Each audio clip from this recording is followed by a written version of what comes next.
All right, so, all right, 6:30, seeing a presence of a quorum, I will call us to order. And we are all here, so we don't have to do roll call vote. Okay, so our first order of business is public comment. I did not receive any written or phone call. Would you? Yes, All right. as well. Thank you.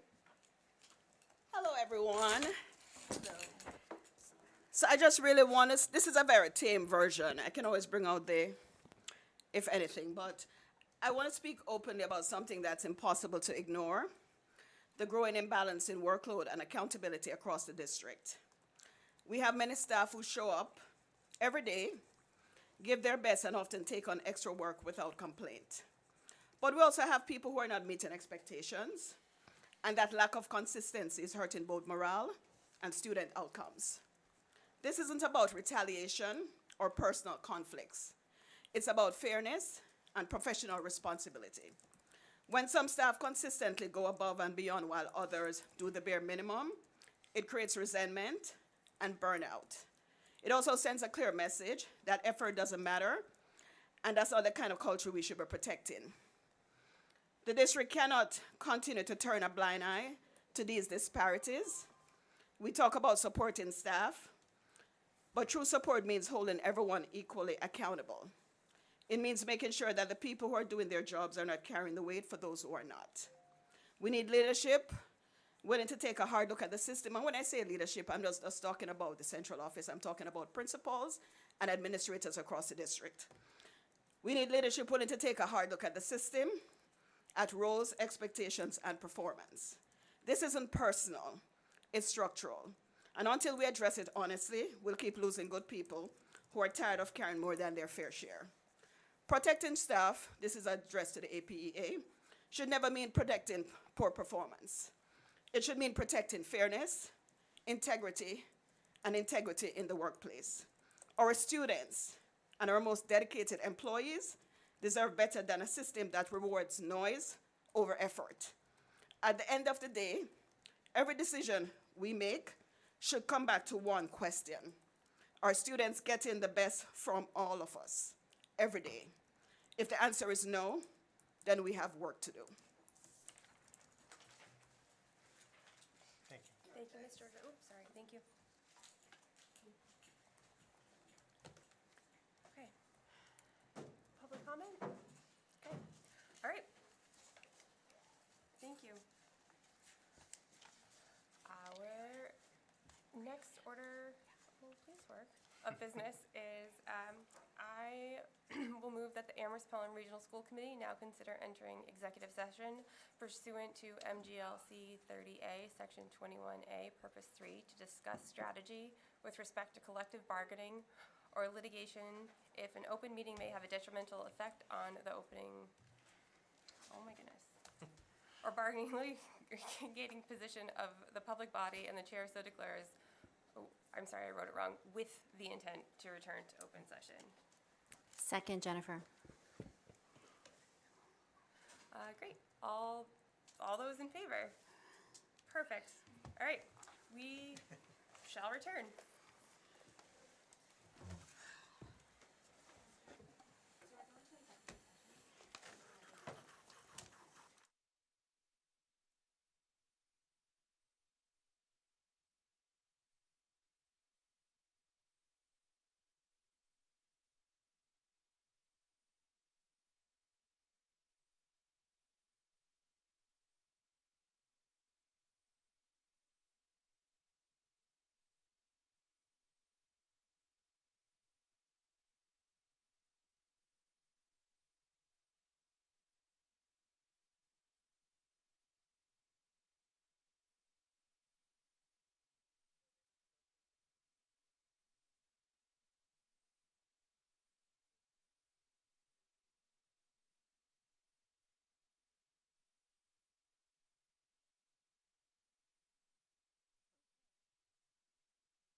Power bank? portable charger that comes with all of its own cords. Where did you get that? Amazon. So you don't ever have to remember a cord, and you can charge it like into the USB port or charge a USB I thing. mean, the US, It goes so both the ways, USB one charges. goes both ways, Yeah. charge and discharge. Cool. Yep. Or you can plug in. It has little holes you can plug into if you need. When is Four Towns? November Eight. Just I can't find it. Has it been confirmed? Yeah, we got invitation. Okay. And financial indicators is the 10th? What's that? Finan- No, It's the next 3rd. Monday. Yeah, next Monday. Is it on board docs? Ooh, I don't know. Oh, no, it wouldn't be on board docs. Oh, yeah. It should be on board docs. I don't know, was everybody invited? Should never post on board docs. Six. Starts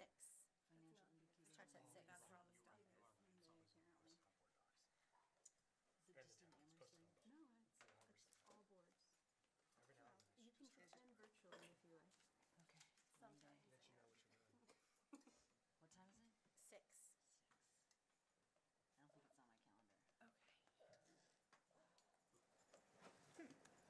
It isn't on mine either, I wonder, maybe we didn't. Oh, you haven't Oh, gotten cause an it's not a invite? calendar. Was it not? It actually, I mean, Lynn sent it.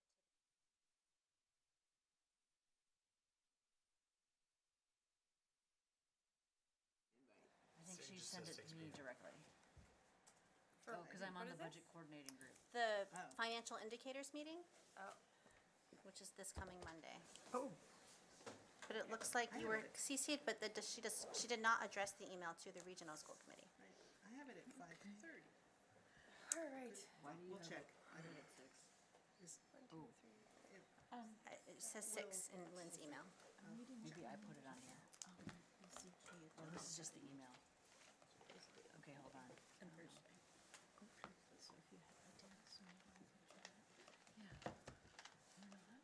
No, yeah. You meet Thursday. She and I, yeah.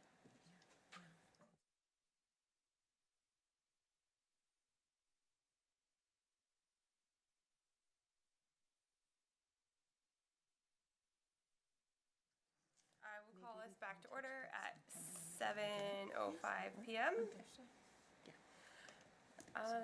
All right, so first up is our report from liaisons and subcommittees. The FSS shared a report update for us. Anna's gonna, What's that? I thought Anna was gonna just Oh. take the lead on Oh, sure. telling you. If it is more than a quick update, then we can bring it back to have more discussion, because I wasn't able to upload it in time for everybody to get a chance to have a good read on it. It's intended to be a quick update. So Perfect. we took out some details about Amherst Town that didn't seem as relevant because they pertained more directly to the elementary schools. We added a couple of graphs. We added one graph that shows percentage of education spend among the 4 different towns, so it has all the towns' education share.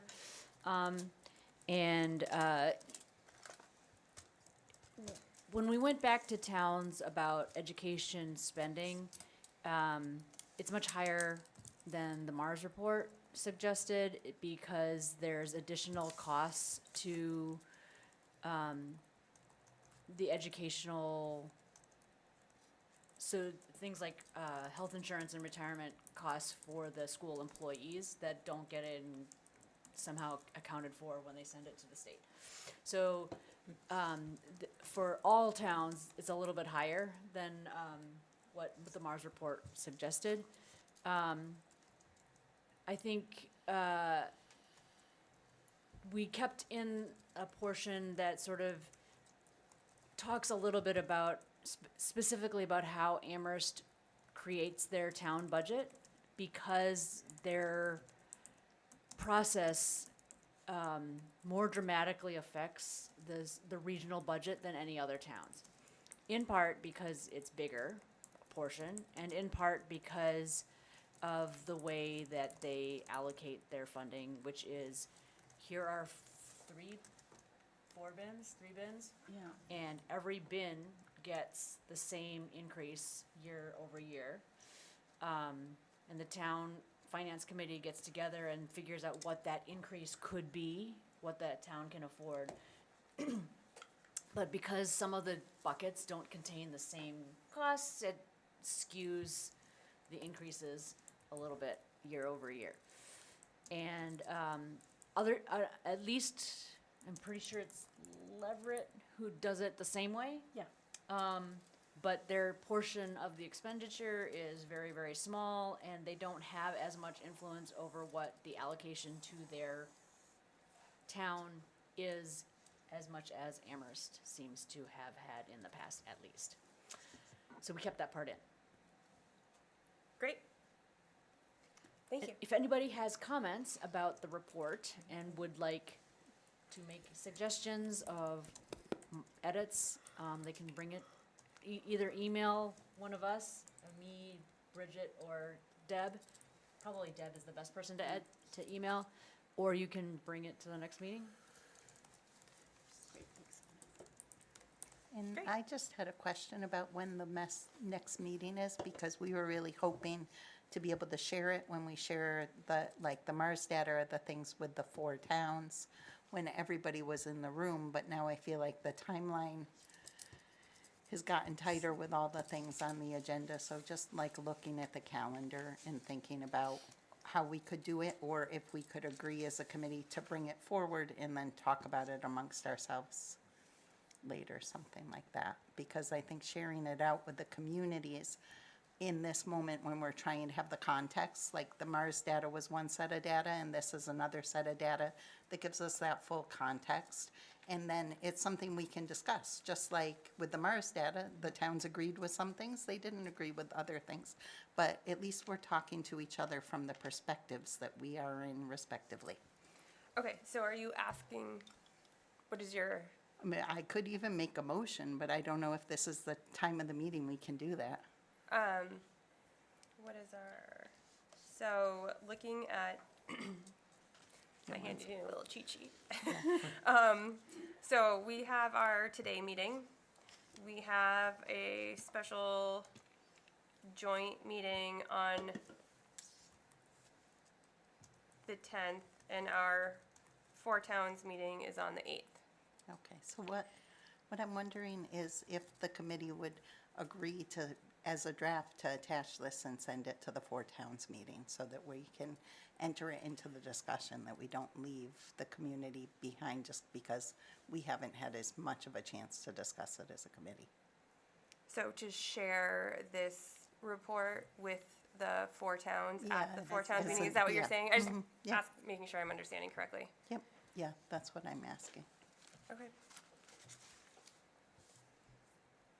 Do we, Sarah? Just clarifying, because I'm only seeing is, does this have a draft header, or you would put a draft header on it or something? I mean, So- I think we did integrate all the feedback, but if there's more feedback before then, we could put, Well, you just said, you know, send it out as a but- draft, so I didn't know if I you want to mean- clearly mark it that way. yeah, if we feel like it's still a draft as a committee, or if you felt like if we need another meeting to discuss it as a committee, then mark it as a draft.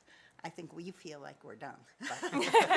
But whether everyone else agrees, you know, but we did integrate everybody's comments, you know. Great. Jennifer? I mean, this is a report of the FSS committee, subcommittee, not a report of the regional school committee. So if it's coming from you and you think it's done, then I think it's done. I would actually prefer it not to say draft. Okay. Because Okay. that way the towns won't think, oh, well, this is just a draft, they haven't finalized it yet. I think if we're gonna send it, I think I'd rather it not be a draft. Okay, great.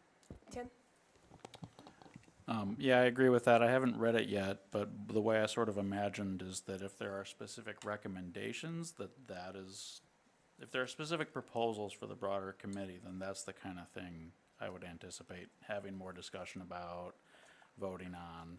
Super. But, I mean, this is our subcommittee's draft, and we should I think we should send it to the Four Towns meeting. Yeah. Yeah, great. Okay. Jennifer, you look like you So have a. is it going to be sent?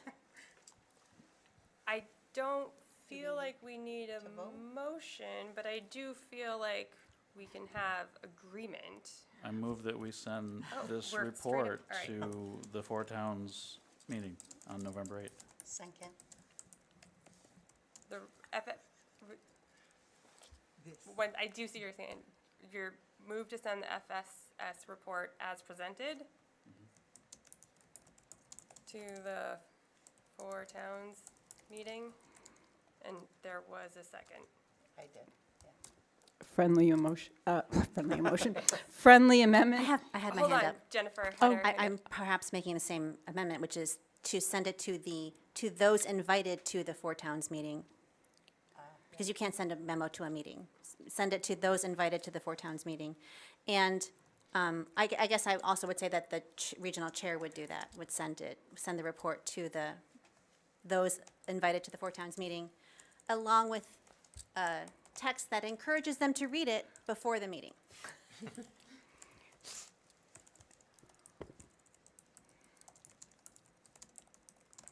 Would you accept that as a? I gladly accept these friendly amendments. I have another Okay. one. Okay. There's a couple minor edits, so there's a sentence that Anna can read that I forgot to include, and it was a very late night, and I'd love to get the chance to go through and just look for typos. There's a part that I meant to put in ARPS, and I just put a T. Okay. So as, with minor edits, and With one of the edits was due to XX, which I filled in to include library Oh. expenses. Okay. So our friendly amended motion reads, move to send the FSS report with minor edits to those invited to the Four Towns meeting. Accepted. Okay. All right.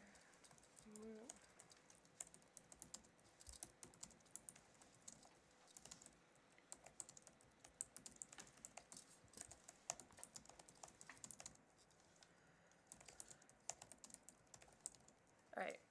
Send FSS reports with minor edits to those invited to the Four Towns meeting. All right.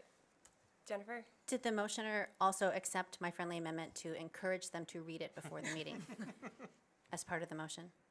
I appreciate the spirit of that Because they're not going to otherwise. amendment. Well, I mean, if they're not going to read it, if we send them a report, they're not gonna read it. If we send them a friendly note that says, please read the report. We could also send them a second note that says, please read the note that we sent with the report, asking you to please read the I think report. you I asked think asked for the can- behavior you'd like to see. Yes, I can include that in an email that would go to everybody. Thank Please you. see this report that our FSS has written. We would like you to read it. Sarah? So this report and the Mars reports will need to be posted to the meeting? Yes. Yeah, okay. Yep. Okay. All those in favor of our current motion, as it says, send FSS report with minor edits to those invited to the town meeting. Excellent. All right. Hey, Sarah. Oops. Thank you. Okay, great. Thank you for all of your work on that. Sarah? Yeah, I didn't submit a written report, but I could give a little, very brief update. In the report from the Budget and Audit Committee, subcommittee that was attached to our, and we talked about briefly last time, I think it mentioned that I was delegated to be a liaison to the central office's capital planning committee. And so I've already attended one meeting and will attend another one this Friday. And those of you who've been on, are familiar with Amherst's Joint Capital Planning Committee, it's the same kind of thing. There's a big spreadsheet with all these capital projects that are envisioned for all these years and talking about what is this, who put it here, do we still need it, is it urgent, and, you know, things like that. Great. So, Thank you. so we'll have, and I think Shannon is hoping to get us a separate budget book just for the capital budget and sooner, so we don't just basically overlook it in our yeah. Great, thank you. Bridget? I'm also on JCPC, so I think about this a lot, and I probably say this more often than y'all like to hear. But just in the process, like, be thinking about, like, what types of capital expenditures can we make or request from our town or towns that will decrease the operating costs or at least keep them from escalating rapidly? Great, thank you. All right. So, we have our presentation of the school systems. We have two policies that dictate something along these lines, including policy CM, which is the annual systems report, and IIB, which talks about class size. Dr. Z? Good evening, everyone. Can you hear me? Yep. All right. Hi. Thank you, Sarah Beth. So we're going to start off with the state of the schools. This is a team effort because what we're going to do is talk about the state of the region. And our regional schools consist of 3 school sites. We have our middle school, we have Summit Academy, and we have our high school. Megan, let me know when you're up. I'm going to start off with our student. The first slide, we're talking about our current student enrollment. So currently at the region, we have approximately 1,191 students. Of those students, approximately 28 to 30 students attend Summit Day Academy. We have approximately 382 students at the middle school, and we have around approximately 800 students at our high school. In terms of our diversity, we remain diverse. We have over 50% of our population is white, but we have about 20% is Hispanic, around 10% Black and African American, Asian, multiracial, other racial, and about 1 approximately. We're going to round up. We rounded up to whole numbers, Native American, but it's about 0.5% Native American. 53% is male, 45% female, and a lot of the direct details is not in the PowerPoint, but it's in the attached report that's given. In terms of in policy, there are 2 parts in terms of enrollment that would not be prepared, and I like the school committee to realize that. I think when this policy was written in 2013, it was a little bit different. But the part that was not prepared is our high school classes enrollment. I wasn't able to pull that data in time for this report, and our team sizes at the middle school, the full team sizes. So I will update this report and send it to the school committee at a later time. But we may also need to look at the fact that being that this is my first time doing this report, I want to see what's the typical time that data would definitely be prepared. Probably not for, and be able to adjust that information. I'm going to hand it over to Tanya to talk briefly about our MCAS data, what we talk about how we're doing with our student enrollment. Hey, good evening, everybody. First, I want to start off with just letting you know, if you look through the actual document that Dr. Z prepared for you, you'll see that our MCAS data is stronger than the state. It's growing for all of our grades 7, 8, and 10.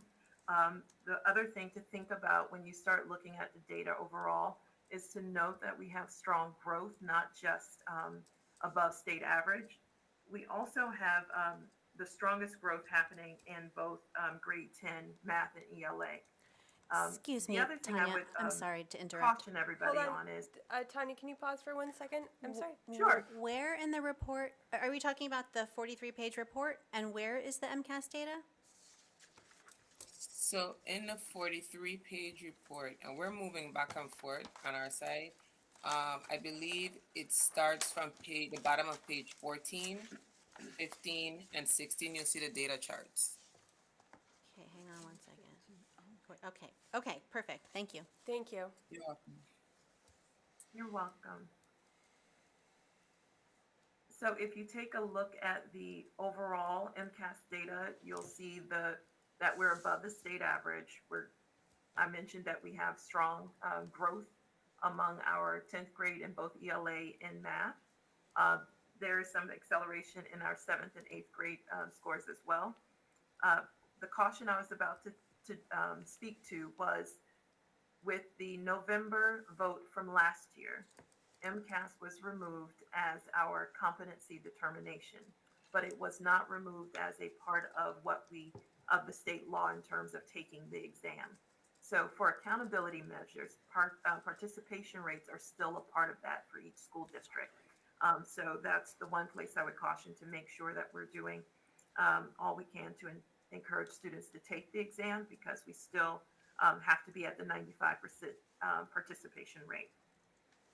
When you start taking a look at some of the data according to race or also student needs, you'll notice that there are gaps between our students.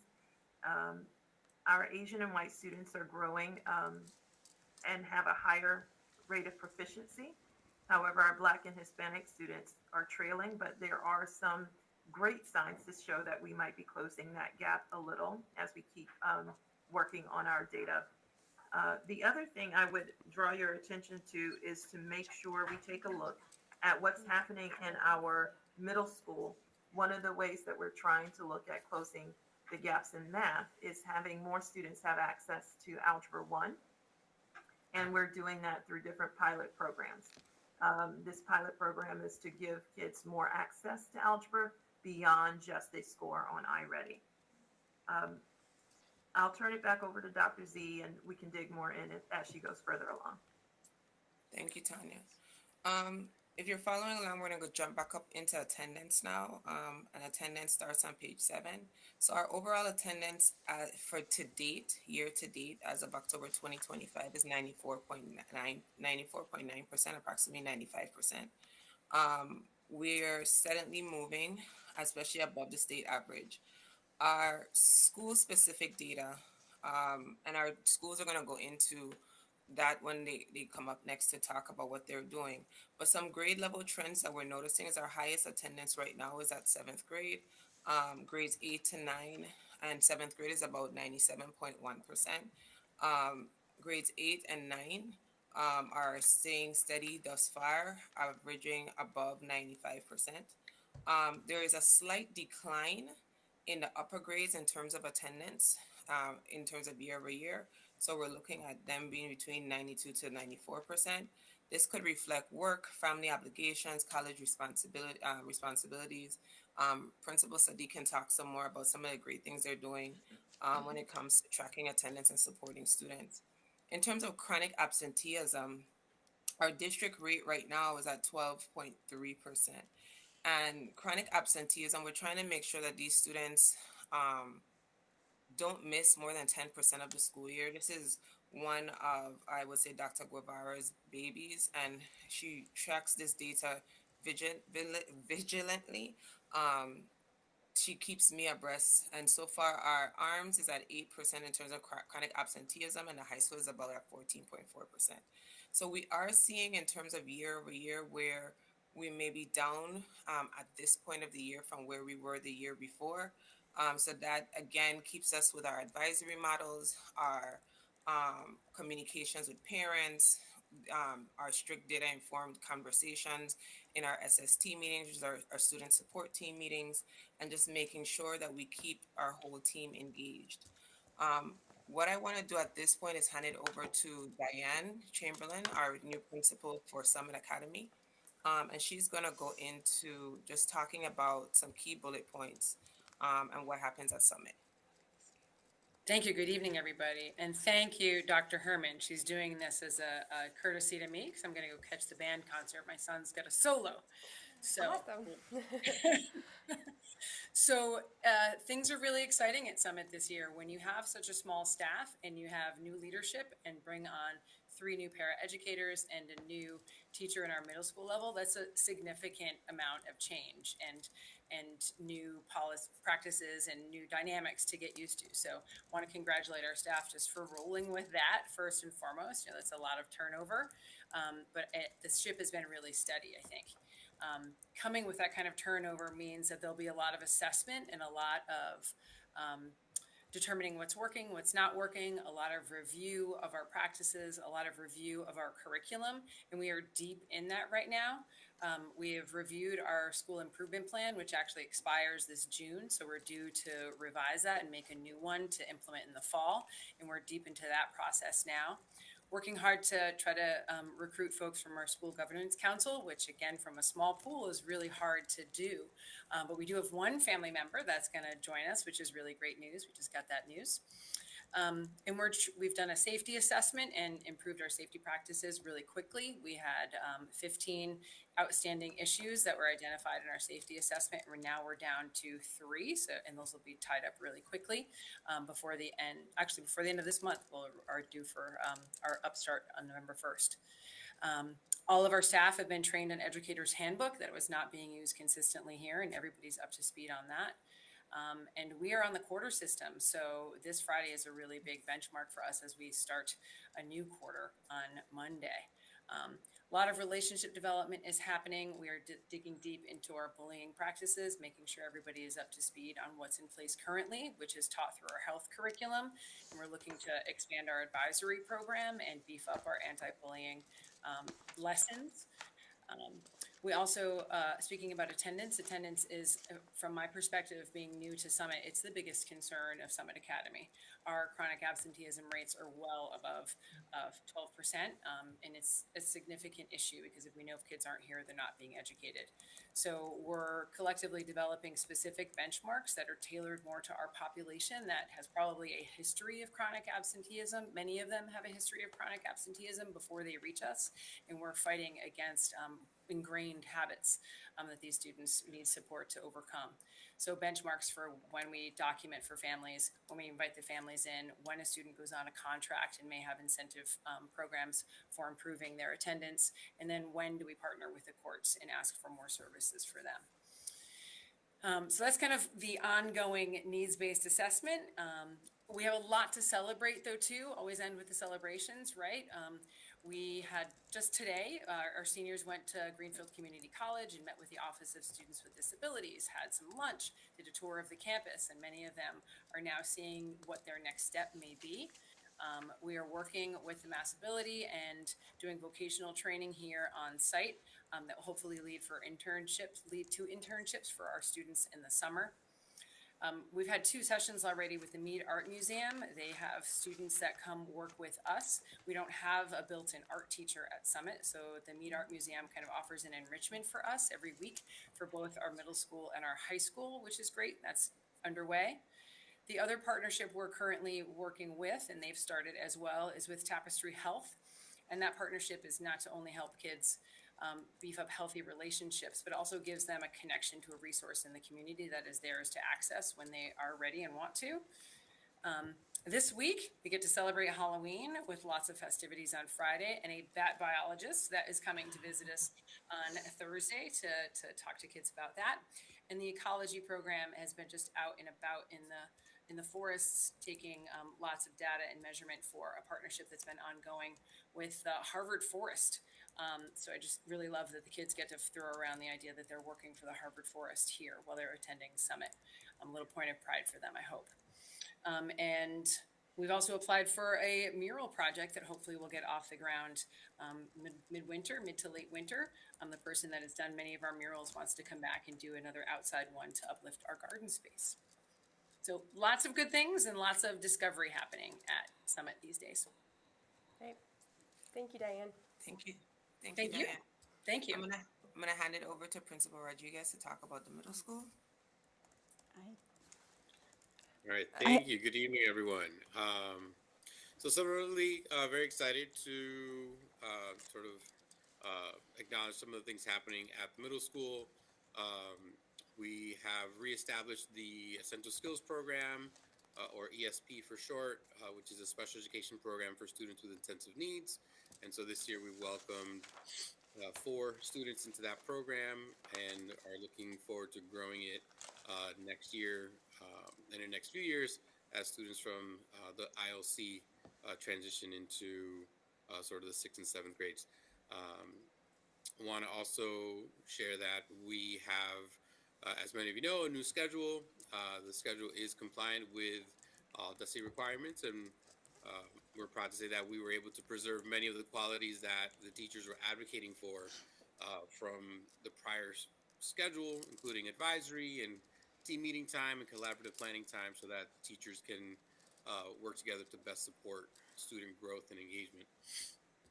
Speaking of advisory, we've increased the time of advisory from 20 minutes a day to 40 minutes a day, and we're also using a research-based curriculum from Facing History in Ourselves entitled Community Matters. And so teachers are able to access that and the resources, and we're working so that all advisors are on the same pace and going through the same lessons and having the same discussions each week. So that way, you know, those conversations aren't just limited to advisory sessions, but can continue on into other interactions that we have with students either in the hallways or in classrooms. Students in general have, and this is anecdotal, I haven't done any formal surveys, but students seem to like the predictability of the new schedule. You know, it's very consistent. They know where to go at the beginning of each day, where they're going to end each day. Particularly students in some of our programs with executive function difficulties have, you know, they've actually reached out to me and said, I really love this schedule. I really like this schedule. And so I'm happy to, you know, to have that good news coming from the students. Another change that we have done for this year is we've adjusted our morning routine. And we're directing all students into the cafeteria and increasing the number of students that have access to breakfast.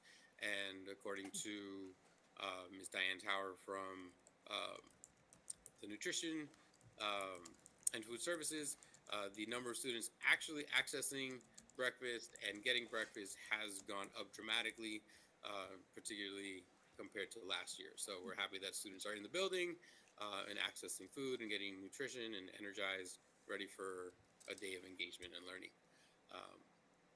In terms of staffing, happy to report that we made the final vacancy from the teaching position.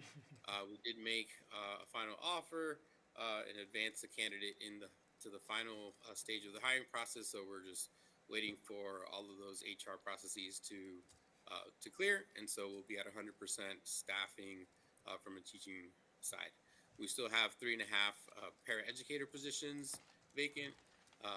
These positions are, as I'm sure Diane and Talib can attest, you know, they're often difficult to sustain, and there's a lot of turnover there. So we're working hard and continue interviewing, trying to get those filled.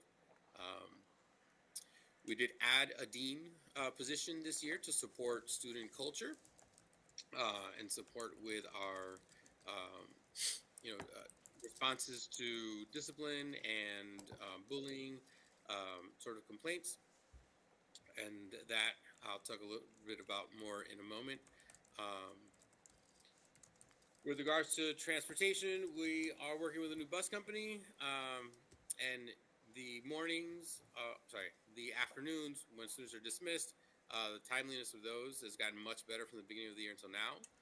But the drop-offs in the morning still continue to be an area that is inconsistent, and so we're working with the drivers and the company to see if there's ways to sort of make that more consistent. We still have a number of students being dropped off after 9 o'clock or after 9:05, and so you know, that's something we want to avoid moving forward. Regarding enrollment, specifically at the middle school, Relative to last year, we have an increase of about 3.1% in enrollment. With that said, our attendance rate year to date relative to last year at this time has also increased by approximately 2%. So we have more students enrolled and more students attending school, which is fantastic. Regarding students with that are chronically truant or at risk of being chronically truant, we do have our SST working diligently in conjunction with the Family Center to contact homes and be in communication with families and doing our best to get those students in the building as much as possible. And so we're trying to be proactive in looking at students who were close to or were categorized as chronically truant last year, so that we can sort of avoid that same circumstance this year. Despite our enrollment increasing, we have a reduction in incidents reported in Educator Handbook by about 28.9% for the same period of time last year to this year.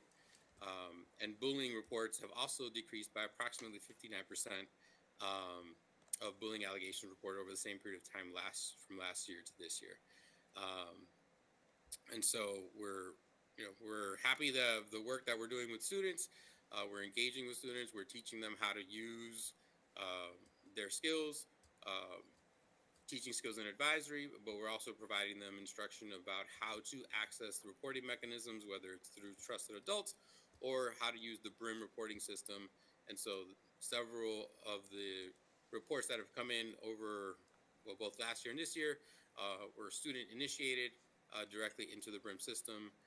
And so we're trying to establish a culture where students understand that we are listening, we are being responsive, we are seeing them and we're hearing them and we're taking care of them. And so students are trusting us that we are going to be responding to any of these allegations. And so they are being proactive about filing them or reaching out to staff members who then file for them. And so we're happy that that is ongoing.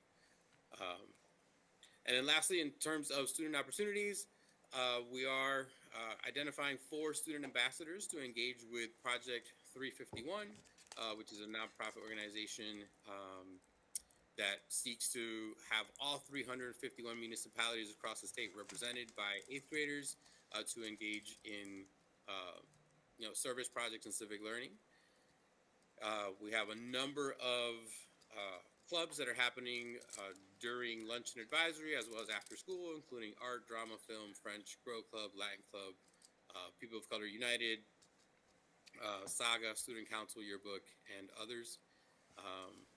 We currently have 89 students, including some 9th graders, participating in the morning movement program before school, and 32 students participating in the Vela program after school. So we're doing a lot of work to keep our students engaged before school, during school, and after school. And I think all of that is really contributing to creating a positive culture at the middle school that we are going to continue to, strive and keep moving forward as the year goes on.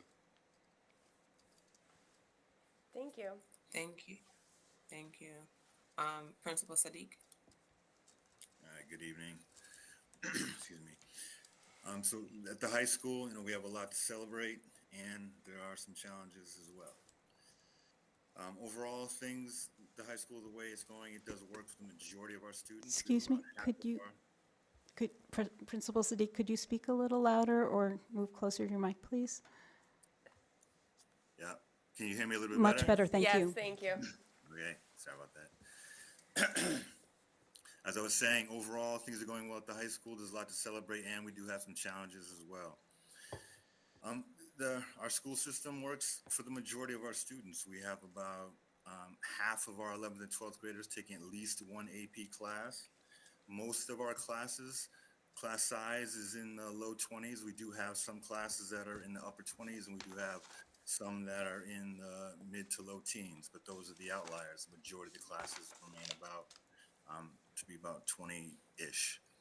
The extended block, which we were forced to switch to this year, it's not working as well as we'd like in some ways. In some ways, it is working well. We are able to keep track of our students better. They meet with a teacher who they know that they've seen throughout and every day, one of their core teachers, their elective teacher who takes attendance. But there are a number of students who would benefit from being able to get extra help from their teacher more than one day of the week, the way they were able to do with the flex block. But unfortunately, because of the PRS complaint, we were forced to change. Now, as we do, we're trying to make the best of the situation. We have instituted a green pass system.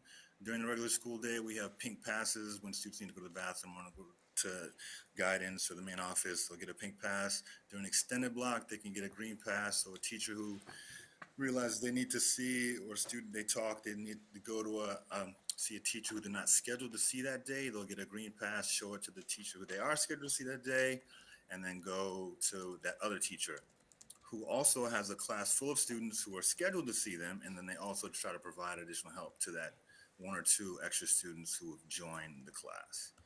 Not an ideal situation, but again, trying to make the best of things that way. In terms of the overall operations of the building, so we are in desperate need of a new elevator. We have this year, in this first 2 months, I mean, there is data, and I'm not sure of exactly the numbers, but my estimate is we have called the elevator company more in these first 2 months than we have, I think, in the last 2 years to come and fix the elevator. And they can get it so it's safe, and that they tell me that we won't get another student trapped in it, but it does, going from the first to second floor, it jumps a little bit, and then the door takes a few seconds to open. Going from the second to third floor, not only does it jump a little bit and take a few seconds to open, it occasionally makes this really loud banging noise that I'm not easily startled, but it was pretty unnerving being in that elevator, testing it out, and having to deal with that noise. We have a number of students we have a couple of students who need to take it because of the mobility issues. And we have a lot of students playing sports. And so right now we have 6 or 7 students who are on crutches because of injuries they sustained playing sports, who need the elevator, and it's not in use. We've already relocated classes from the 3rd floor to different classrooms that are vacant in the 2nd floor or sometimes in the library. That's obviously inconvenient for everybody involved. I know we're in the process of getting some estimates, but I'm really hoping that we can expedite this and get a new elevator. And the elevator operator, the mechanics who have come to school to fix it, have said to me that it's safe. Again, it's just anxiety provoking and a little unpredictable how much noise it'll make. And they've also said that it should have been replaced 10 years ago. So I'm hoping again that we can get that to the top of the list of priorities in terms of what the building needs. And there's an old building, there are other things we need as well, but I think the most urgent need right now is the elevator. It's good to see that there is progress being made on the track. I know that we look happy to have our defending girls state champions have some home meets on the track this spring, along with our boys track team as well. That's what helps. Similar to Principal Rodriguez with the buses, we do have some buses that are dropping students off late every day. We've actually instituted a late bus pass system, so that students who get dropped off after 9:05, I direct them to go to the main office to get a bus pass. And then we've also had our... Oh, we lost you. Hold on. We can't hear you.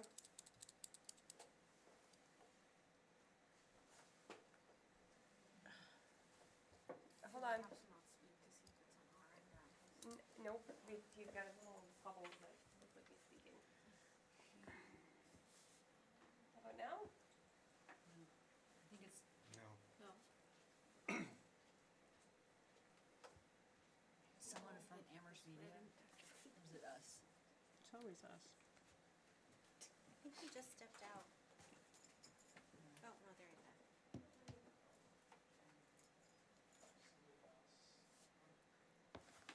Can someone else speak? Dr. Z? No. No?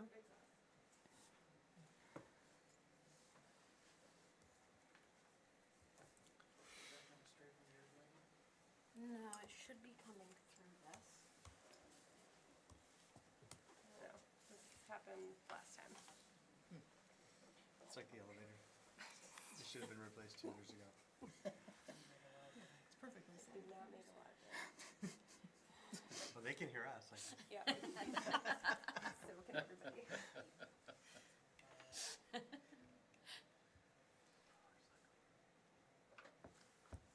Apologies.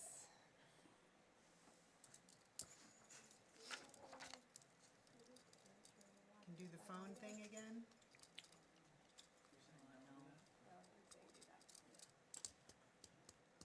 All right, we're gonna take a brief reset. Oh. We're gonna take a brief recess, so we can try and reset this, and then we'll be right back. 5 minutes.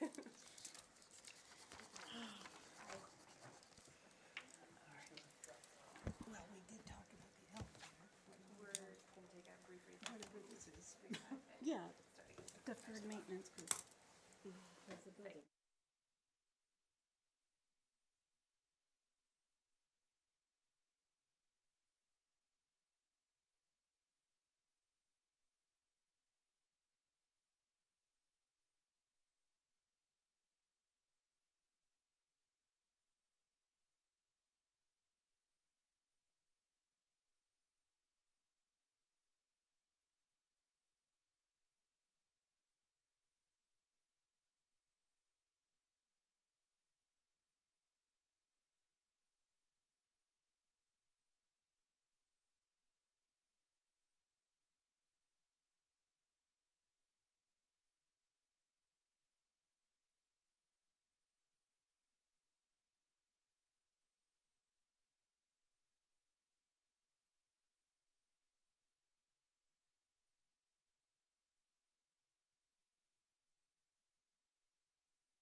Awesome, thank you. Okay.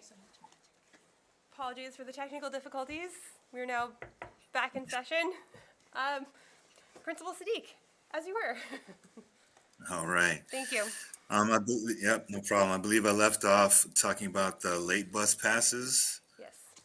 So again, we have some buses, they're getting a little bit better, but there still are some buses dropping students off after 9:05, and we want to really keep track of the data. Again, that PRS complaint was about time on learning and how much learning they suggested was missed in the flex blocks. We want to be able to provide accurate data on how many students, as accurate as we can, on how many students are late because of the buses.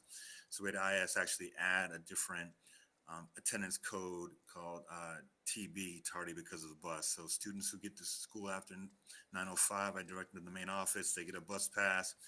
They just stamp it, the time and date, and then bring it to go right to class. And then teachers enter their attendance as TB, and we'll look at that data starting next week. Look at the first quarter data and then measure it as we go. And there is one bus who is consistently 5 to 10 minutes late 2 or 3 times a week. I'm not exactly sure why. They're often, when I call transportation, who then call the bus, they say that they're stuck in traffic. I don't know what needs to be adjusted. I know there's a lot of construction going on around town, but again, it's not just this week. It's not just last week. It's been every week since the beginning of school. So there's a group of students who are waiting, again, from 5 to 15 minutes longer than everybody else to even get on the bus before they go home. And it's one of the route is to one of the hill towns, so it just gets them home even later. So moving along, the next bullet point is about bullying prevention. Again, we think a lot of the best bullying prevention is the connections that the adults make with the students when conflicts start to arise before they reach the level of bullying. If students feel they have a good connection with teachers, adults in the building, they often let them know and then we can intervene. We do have one current open bullying case that will be closed soon and more likely than not end up at least being appealed to Dr. Z. I would like to clarify for the PRS complaints that were filed about our bullying practices, they were filed because of people not liking the outcomes of the investigations, not that the investigations weren't being done. So I just want to make that clear. People are working hard to try to find out what's going on. And honestly, labeling something bullying behavior or not is not the most important part of the investigation. The support plan, the safety plan, supports that student receive, and then any potential discipline that is not going to necessarily change the bullying behavior. It's more the supports and the connections and the ongoing meetings, either counselors or deans or I have with the students and the families, that is going to change the behavior. So again, I do meet regularly with our deans who give me an update about current investigations, the number of EH complaints or incidents, things that are put in the EH, and the steps that they're taking to try to resolve conflicts between students and to address some of the issues that arise. And moving on to attendance. So attendance is not necessarily being entered as accurately and as timely as it was in the past, and we no longer have an attendance secretary. And right now we're still in, I'd like to say, the draft phase of figuring out how to distribute the duties from the attendance secretary, the district level registrar who left some of the responsibilities that were specific to the high school behind, and then we've also have lost one of our front office secretaries. So the attendance is getting entered. It's just not always right in the moment. Teachers are taking attendance, but then the overall attendance that gets inputted into Power School by the attendance secretary of the front office, it does take a little while. So some of the reports that we get a lot of those reports from Marta, and then we do meet in our SST meetings to address some of the more the students who have the most outrageous attendance issues, who have missed the most amount of days. It does start with our teachers who do reach out to families after they've had 3 absences in a short amount of time, and then it often goes to the counselors and then to SST, and we come up with a plan. We do have attendance meetings that are done by grade.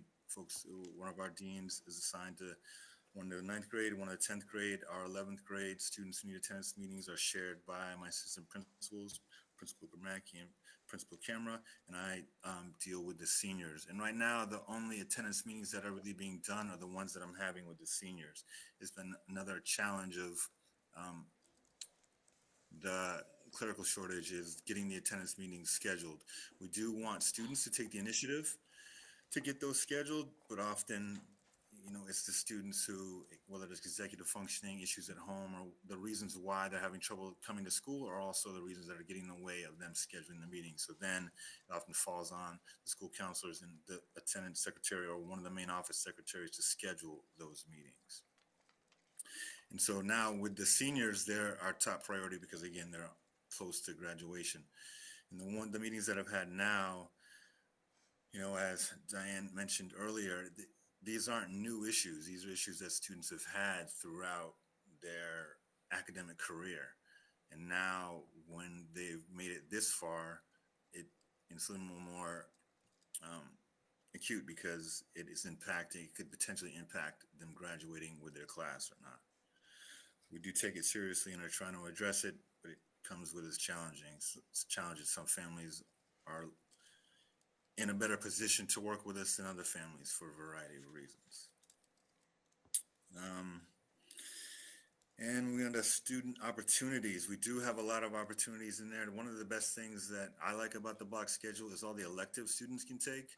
Some of our students aren't as excited about math as they are as for engineering or band or music or art.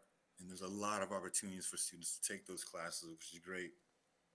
And then we also have dozens of clubs a lot of those are started by some of our students.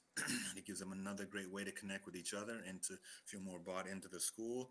We have a lot of sports programs that are doing well. Our girls cross-country team won Western Mass over the weekend. Our boys came in second place. They're both getting ready for the state tournament, as well as our volleyball team. Of course, we have a strong performing arts program. There have been a number of plays already, and we'll have more throughout the year. We have a lot of field trips that happen, which I think is great. Some of them to the local colleges, some of the Bible Center and other places. Give people more hands-on, real life experience. And our student government is really strong. We have, our senior student council is actually in the process of planning a homecoming dance next Friday. And next week is going to be Spirit Week leading up to the homecoming dance, and they're taking the lead and planning all that. So we're trying to figure out better ways and more ways to get students involved and increase school spirit as part of our school improvement plan, which I finally assembled a school site council. It's made up of 5 students, 2 adults from the school, and 1 parent. And our first meeting is scheduled to happen on November 7th. And one of the things that, again, we'll be addressing is, school spirit. Another is vaping, which is still an issue. There's a Parents Against Vaping organization that produces online webinars. I've been sending links to families. It's going to take a collaborative effort. What we really want to do is, again, some of the things that we're going to try to do is possibly more assemblies and do some advisory lessons to educate students just more about the initial harms, but it's going to take more than that, especially for the students who are addicted to these vapes, which a number of them are at this point. And it's going to take a collaboration with families and outside service providers as well. There are a few other things that are going in the building that we could use a little help with. Some of, things that may not be as high on the list as the elevator, but things that would help make life at the high school a little bit better. Some of the swipe stations to get into the building, several of them don't work. I know there's only a couple of doors that I can get into with my badge, and I'm not the only one. There's many teachers who are also feeling it. We try to have our teachers take students out for breaks. We have 75-minute blocks, and we want students moving around. And now, while the weather is still nice, we like them to get them outside and take a lap around the school and to come back in. Some of the teachers, it takes them an extra 5 or so minutes if they have to go back to the front of the school as opposed to being able to go out the door with a swipe as close to them as possible. And I strongly encourage teachers not to prop open doors, safety concern. So those 5 or 10 minutes every day add up over the course of a quarter or a semester. So if we could get some help trying to fix those, that would be greatly appreciated. And also, as I said, we have a number of students who are on crutches. Unfortunately, some of the students who are on crutches, for whatever reason, they're just limping through the school visibly. We don't have extra crutches or an extra wheelchair at the high school, which some of the students desperately need to be able to make it to class in a timely manner. So having things like that would also be really helpful. And one of the things in dealing with bullying investigations and trying to figure out which students are vaping in which bathrooms, having direct access, or my admin team having direct access to the cameras in the school as opposed to going through Jerry, who deals with the entire district, would be also very helpful. And I know that's up to the school committee to decide if I should be granted that or not. So I really hope that you consider giving me that access. I'm not going to be sitting in front of the camera looking at kids through the camera all day. I'd like to be out in the hallways interacting with them. And so that would be really helpful as well. And there's a few other little things that I could go on to talk about. One of the things I will say is like the tables in the library. I know that y'all may have noticed that they're a little more wobbly as you move them now. We could use some more tables with wheels on them so that they move a lot more conveniently. And I'm sure you all would agree that would make it easier to get your meetings set up. I know our custodial staff and everybody who works in the library would greatly appreciate that. And we are still trying to fill a few positions. Dance position, a bright/school adjustment counseling position, and there is, I believe, recently posted MCAS secretarial position that we're also trying to fill. So as soon as those are posted and the closing date, we'll start to do interviews, and those things can get taken care of quickly to, again, help the school run a little smoother.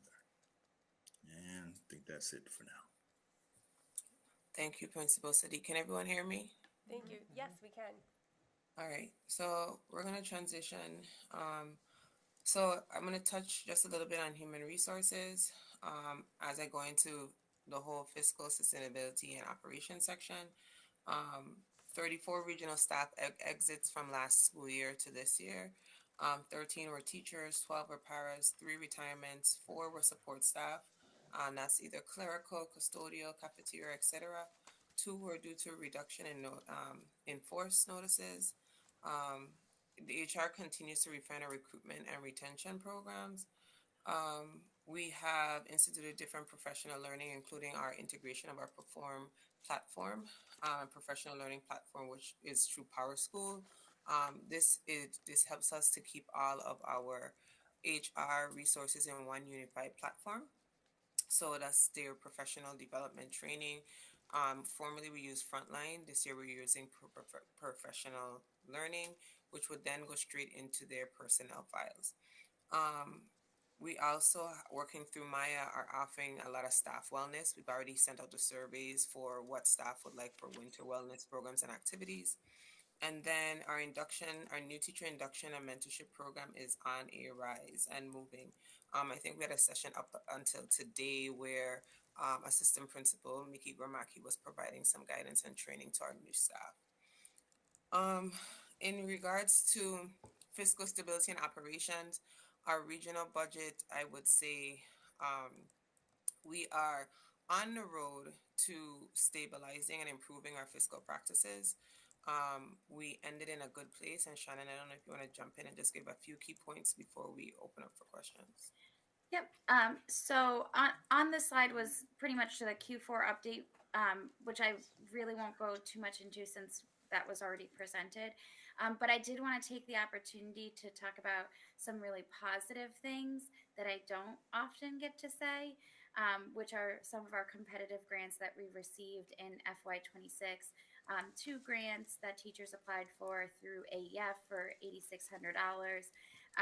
We also received the 181 English Learner Support Grant for $57,000 to develop and enrich the dual language curriculum and support multilingual learners. We also did receive the Innovation Career Pathways Implementation and Support Grant for $50,000, which is funding the Innovation Career Pathways Coordinator position. And the 4th 13 work-based learning implementation grant. We had submitted that in August, and we had not heard back if it was approved or not, but I received the preliminary approval today, so that is a good sign. And that will expand work-based learning experiences and opportunities for students. In terms of some of the things that we've been doing, training-wise and new procedures we've put in place, in September, we had an accounts payable and procurement training. We reviewed the Chapter 30B procurement requirements. We have a new procurement summary form that outlines documentation that's needed, the process, and the justification for purchases. It requires multiple sign-offs depending on the amount of the purchase, and standardizes the process and ensures that we are compliant with our procurement process and aligns with audit expectations. In terms of payroll, one of the changes was our insurance deductions for 22 pay cycle staff, and we were previously had deductions for their insurance not on the same schedule as a 22 6 pay or 22 pay cycle. So what would happen is at the end of the year there would be large year-end deductions made. However, we've adjusted that, so now it's spread over 20 pays, and it's evenly distributed, and it's a predictable pay and simplifies planning for staff. So that was a positive change that we implemented. Our student activities procedures, that's currently being created, a whole new standard operating procedures book. And we're in the middle of our student activity funds audit at the same time, which aligns very nicely for that. You all know this, but I will just highlight it. For the first time in years, the district adopted a budget using the statutory method per the regional agreement. So I do think that's a milestone worth mentioning. We are also currently working with the town of Amherst to develop an MOU and define the shared resources between the towns and the schools, with a focus within facilities, DPW, the track, snow removal, and so that's still in the works. In terms of technology, just a few updates. All of our windows are window-based, are now using Windows 11.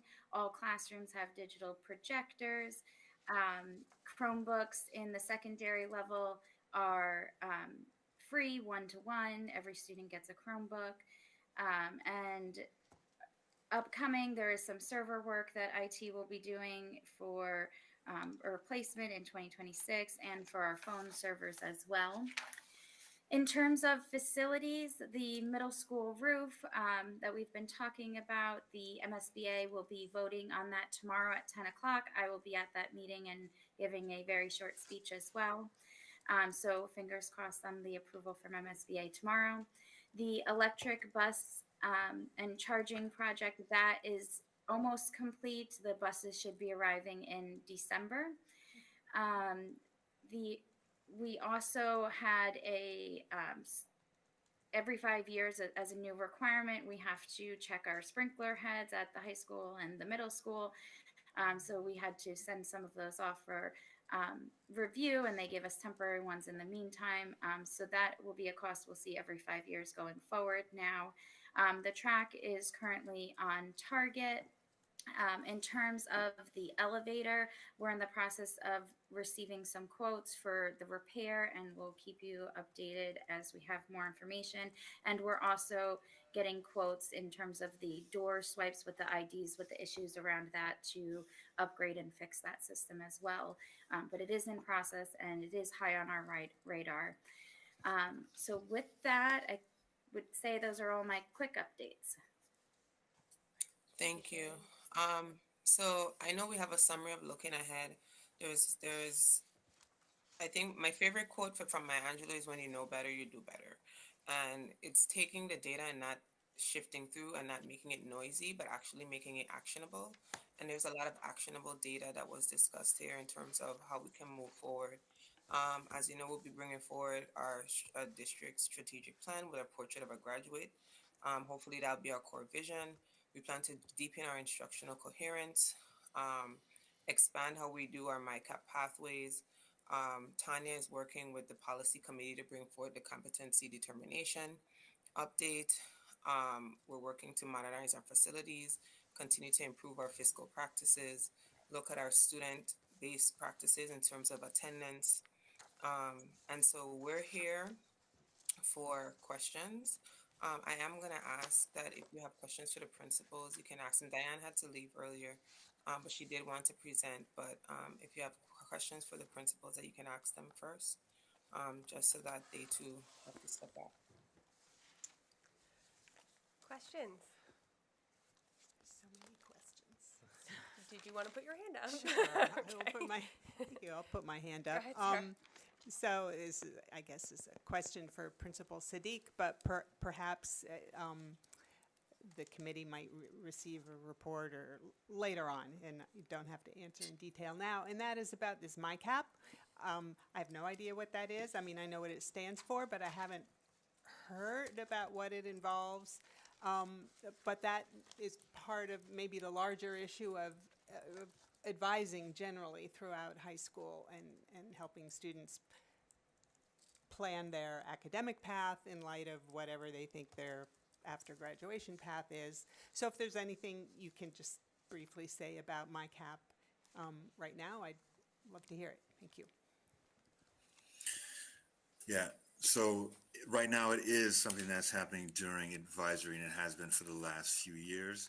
The current platform we're using to expose students to different career paths is called Pathful, and they have some virtual almost job interviews and shadowing that students can, instead of having to go actually to the job site, there's interviews with a lot of explanations about different jobs, hundreds of jobs that they can access.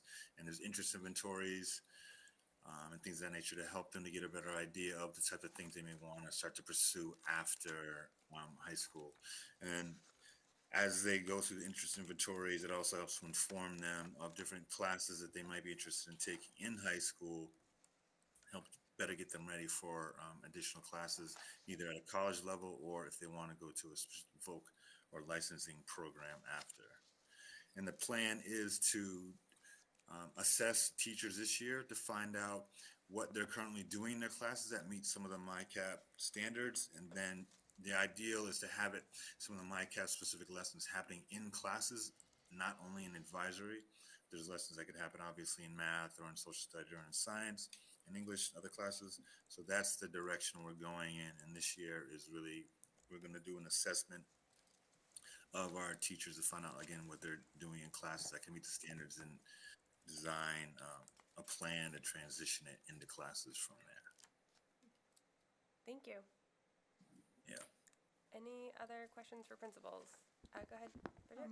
Yeah, thanks. I love the just seeing the data, the attendance data at the middle school, especially being that strong, and then the way the report sort of tied it into some of the work you're doing, whether it's the teams and looping or the social emotional stuff and the supports.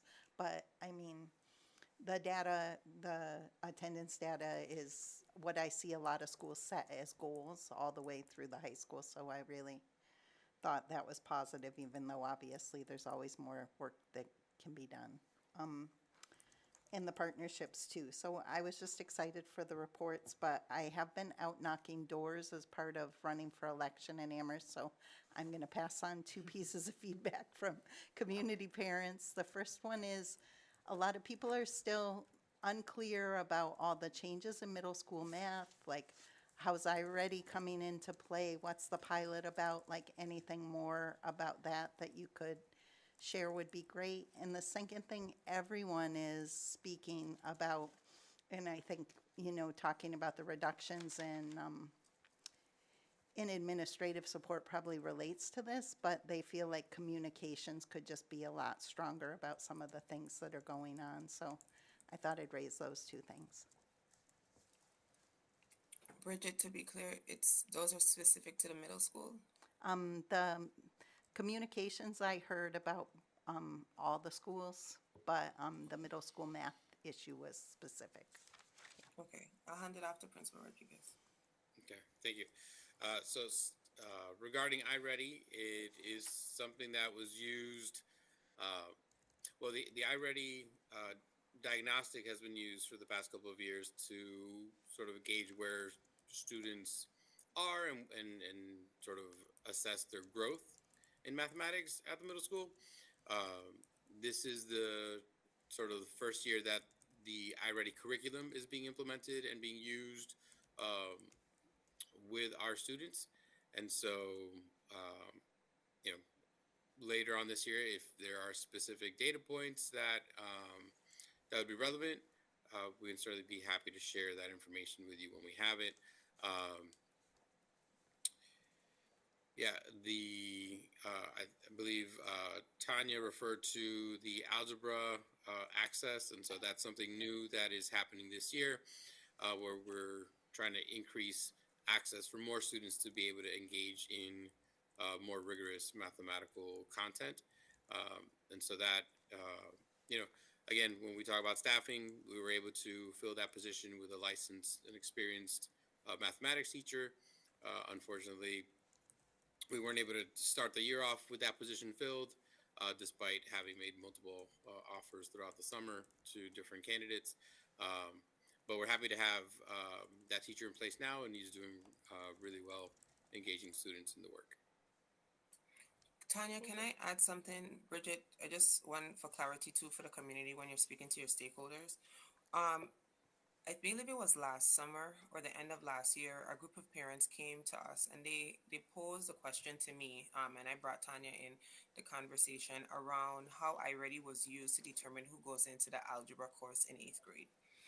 They were concerned about students who didn't make, I believe it was a 570 score.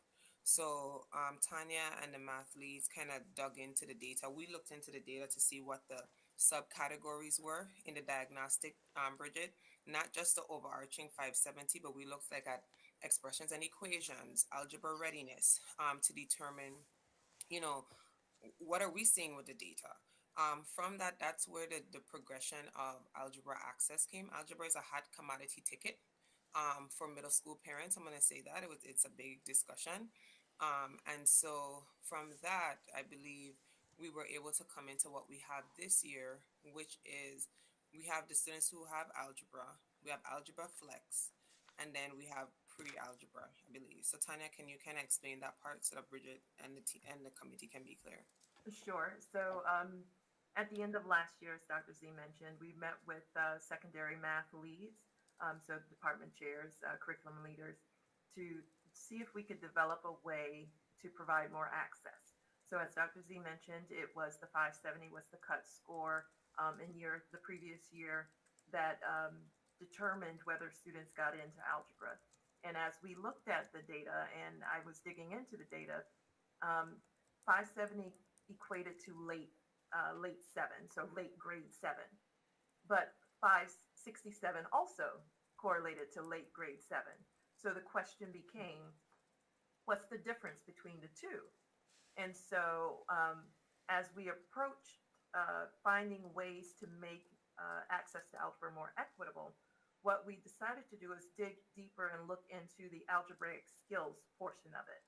And so creating the pre-algebra flex class was designed to give students who were on the cusp an opportunity to show readiness. Now, I will just say full transparency, I think even though it was well intended, I didn't do a good job of prepping the teachers to start the year off to teach the course. So everybody wanted students to have more access. Everybody wanted students to have opportunities. But as we were developing the pilot, we developed the pilot with the leaders, not the teachers that were actually teaching it. And so after we met and had some, and again, that was on me, not on the teacher leaders. But as we met and we had conversations and we went through what we were looking at, the teachers were like, okay, yes, let's do this. And, you know, I took the time to go in, Principal Rodriguez did as well, to serve as a push and support for the classes. And we made sure that we had some listening sessions, provided an FAQ document. So overall, the missteps that I made, we made corrections and went forward there so that there's the clarity around how could we be doing this in a different way to provide more access.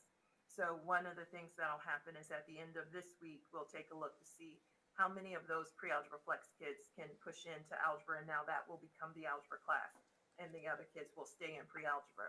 It's a way to provide more access. It's just that the rollout was bumpy because of the misstep that I made there. Thanks. Thank you. I hope that helps, Bridget. Yeah, yeah, that's Thank great. you. Deb? Hi, thanks for all this. It's great to hear what's going on in the buildings, because we don't often get that bird's eye view into how things operate. I just want to say, put on my parent hat for a minute and just say that when attendance doesn't get entered, in particular excused absences don't get entered, and I'm not saying it's anyone's fault. We're going to be going into a tight budget year again, but that has academic implications, because if a student isn't excused, and it's on them to follow up on class assignments that they're supposed to be excused from if they haven't been excused properly. If there's a process that's going on that hasn't been completed, that's become problematic with my students. So it was then that's just an observation more than a question. But I had a couple questions for Principal Rodriguez. I know, thank you for taking on leadership. It's a building with a lot of love and a lot of space for implementation of that love. So that said, I had a question about the change in the schedule, which was so I'm the CPAC liaison for the region, and one of the things that I became aware of at the beginning of the year is the need to rewrite all the IEPs because of the schedule change, and so all of those are out of date, as in not in compliance. So I would love to know where you are in that process. If you don't have that information here and now, that's fine, but maybe get back to us about that. And then how does the how do pull-out services work in the middle school without the directed study? So in regards to the updating the IEPs, there have been many meetings to provide amendments, particularly around the academic skills section. All of these services were written under over a 7-day period, because the schedule was over a course of 7 days. So we had to do the calculations and ensure that when those goals or those services were written over a 5-day schedule, that it would still be the same amount of time, or if not more. So we wanted to make sure that we weren't under providing services for any students. And so those calculations were done by SSO and our ETL. And so all of those amendments should already have been completed, but I can certainly get back to you if with the status update in terms of if there are any that are outstanding. But so I can work on that. Regarding the pullout services, so some pullout services weren't trying to say this. Some pullout services were provided without being scheduled, or rather being put in a student's schedule. For example, speech and language services were always pullout services where the providers would go and pull students out of different class periods, meet with the students, provide those services, and then return them back to class. That still continues. Our reading tutorial for students who have reading goals on their IEPs and are more than 2 grade levels below in their reading, that is also being done as a pull-out approach. And so it's not necessarily on their schedule, but that teacher is pulling students out on a weekly basis, providing the services according to their IEP grid, and then returning those students to class. The academic skills period is something that was taught during the guided study time, and so the way that's been accounted for is in that it's scheduled in addition to the students' 4 core classes. And so students take their math, science, English, social studies, and then have an academic skills block. And again, SSO made the calculations based off of the conversion from the 7-day to the 5-day. And so some students have academic skills every single day of the week. Some students have it every other day of the week. Because although we're on a 5-day schedule, it does alternate day 1, day 2, so that we can increase the number of exploratory courses students have access to. And so the students' academic skills, where they have access to working with their case manager or their liaison on executive functioning, organization, or particular like content area skills, that happens during those academic skills meetings. So can I ask a follow-up then? Yep. So am I understanding correctly that the students with pull-out services have that in their schedule in a place where they would otherwise have exploratory, as in electives? Can I chime in? Just Sure. to see if I can, okay.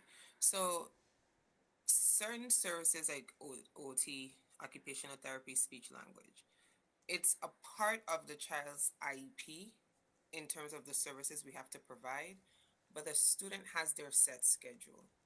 On any given day, the provider will come and pull the child from a class, provide the services, and the child will return back to class. So that may not be on their set schedule, but it is a part of their service grid, which says when they're supposed to be receiving those services and what services they're supposed to receive for how long.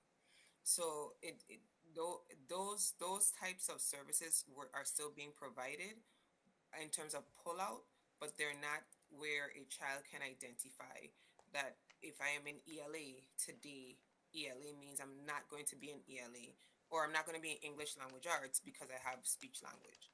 And also, just from my own knowledge base, because it's pull out and away from the classroom, they kind of alter so that they're not consistently pulling students from the same content area, and the students are not falling too far behind.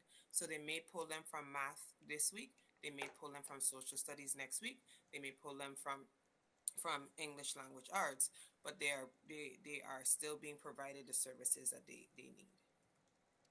But then the academic skills classes would take place as a block instead of exploratory? Yes. Okay. Yeah, so the options, right, that was something that we grappled with as we were kind of crafting the schedule.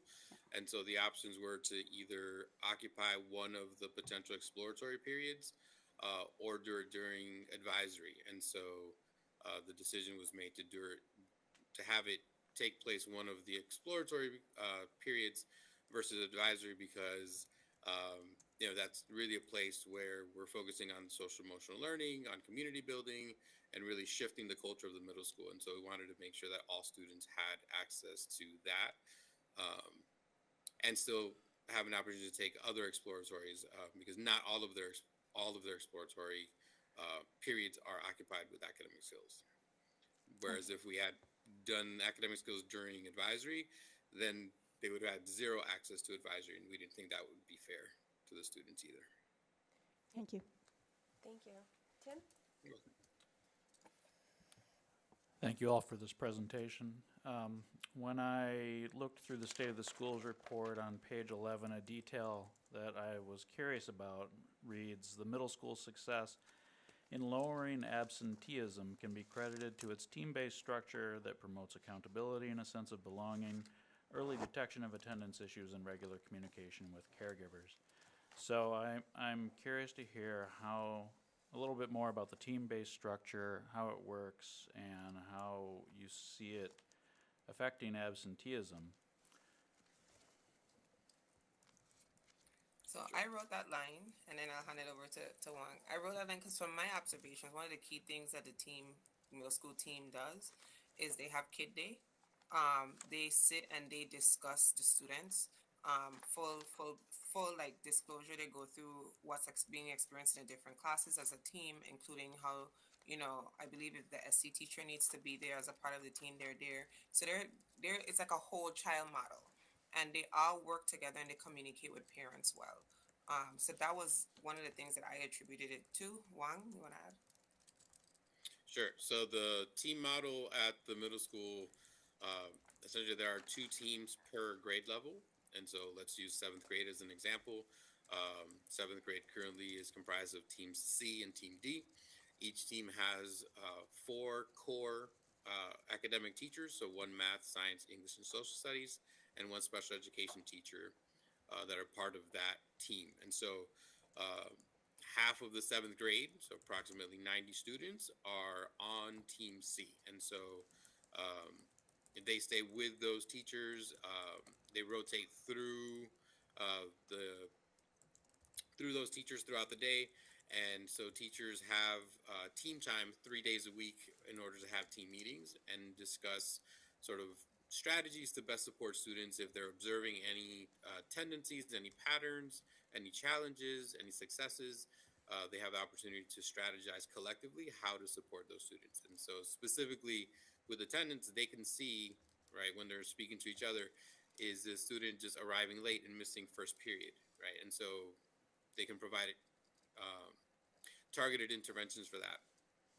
Are they noticing that a student is frequently absent? And so, they can also engage in proactive conversations with families, or they make a referral to the student support team. And so then the counselors and administration can also get involved in terms of communicating with families and in trying to find alternatives or supportive ways to get the students back into the school building.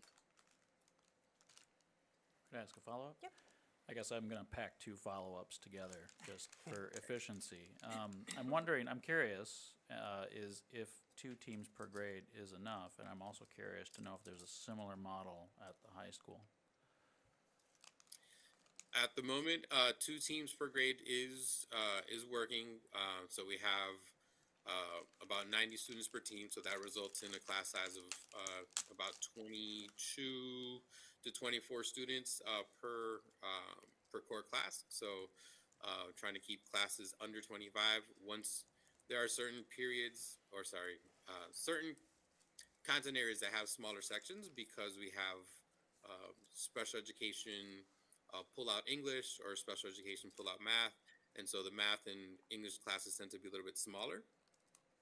As a result, our science and social studies classes don't have that as a resource in terms of having pull out social studies or pull out science. So those classes are usually closer to the 25, they're closer to the capacity. So at the moment, 2 teams per grade level is keeping our class sizes at a manageable place. If enrollment increases dramatically, then if we wanted to maintain the team model, we would certainly have to have conversations about sort of how to do that.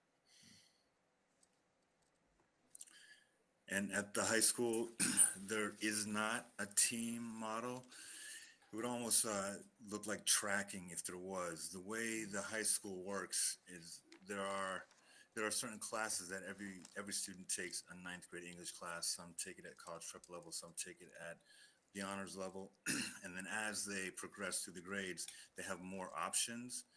And they're on different tracks. Some students will take algebra in 8th grade, and then so when they get to 9th grade, they're in geometry. Other students are just taking algebra in 9th grade.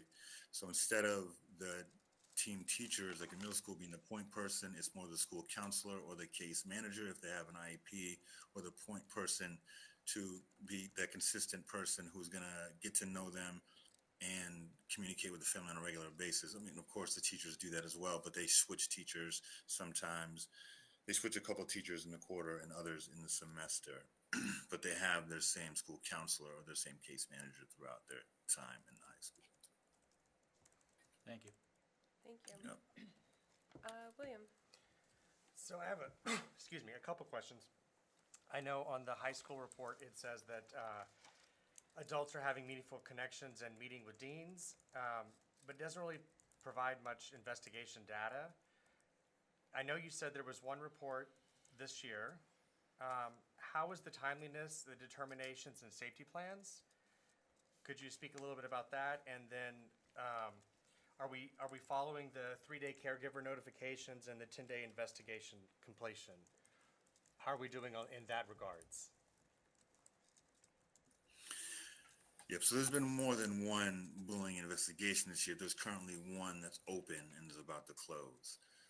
So yeah, in terms of the timeliness, we get the notification through BRIM, and then that sparks the beginning of the investigation process. And within the 3 days, the deans have been getting in touch with families to let them know that there's a situation they've been made aware of through the bullying reporting system, and that the investigation has started. Then the investigations that we've had so far have been wrapped up within the 10 school day timeline as well. Did you have an additional question, or does that answer? That answers it. That's good to hear. Thank you. All right, is that all of our questions for principals? I have one more. One more? Yeah. Okay, go ahead, Deb. At the middle school, what is the status of the guidance counselor positions that I think I saw a community member share that the 8th grade counselor might have left? Can you just give us a little bit overview about the counseling situation at the high school, including adjustment counselors, please? So Middle school, sorry. Okay, so I'll jump in on that regard, and we won't go too in depth into what occurred, but what I will say is that we did have an interim. Unfortunately, we have parted ways with our interim.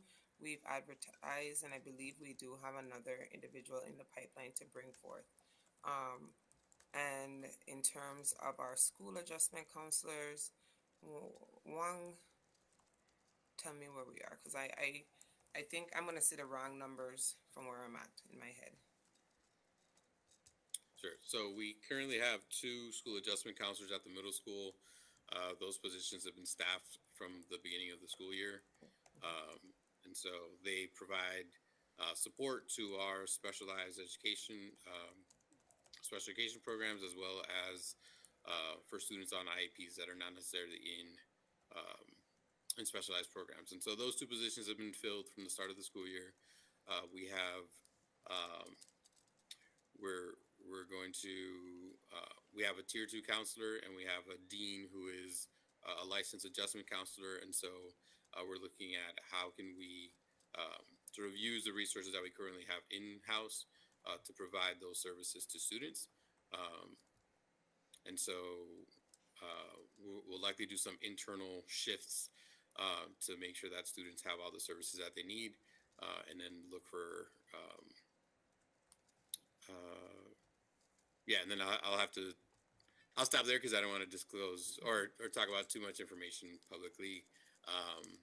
But yeah, so we're definitely strategizing how to provide students the service that they need with the folks that we have in the building at the moment. Great, thank you. All right, thank you, principals, for joining us and the reports on your schools. We very much appreciate and enjoy hearing about all of the great things that are happening in your places. So thank you for joining us tonight. Thank you. Thank you, Juan. Take care. Bye. Bye. Okay. Questions for our superintendent regarding the school system? Sarah? Can we dig into MCAS data ourselves? I haven't looked, is it available in DESE, or are we going to hear more from Tanya or the superintendent about these? Yes, on our annual agenda, I believe in November, we have to come back and do the official MCAS report. Yeah. Okay. And it is available on DESE. It is available on DESE as well. Yes. Anything else? Deb? I have a question for Tanya. that middle school math thing's been an issue ever since my kid was in 7th grade, so, and that was in 2012. So I give you appreciation for taking it on sympathy for the difficulty in it. But can you help me understand a little bit, because I hear a lot about, I've heard a lot about it, and one of the things that would help me inform, I mean, I've definitely said, I don't really know anything about this, and here are your people. If you have like standard questions that get asked, it'd be great to have a FAQ sheet to be able to point people towards. I'll share it with you. And then I'm a little confused about any use of how you, I mean, it's crazy how you determine who's algebra ready and who's not. And I don't have any suggestions, but I do, I question can you help me understand a little bit how iReady can help inform that? Because my understanding is it's a formative, not a summative assessment system. So that just really would help me frame my questions. So, Tanya, I was gonna say, Tanya, when you jump in, talk about some of the history we learned. Because one of the things we learned, Deb, was the fact that there used to be a teacher-made test.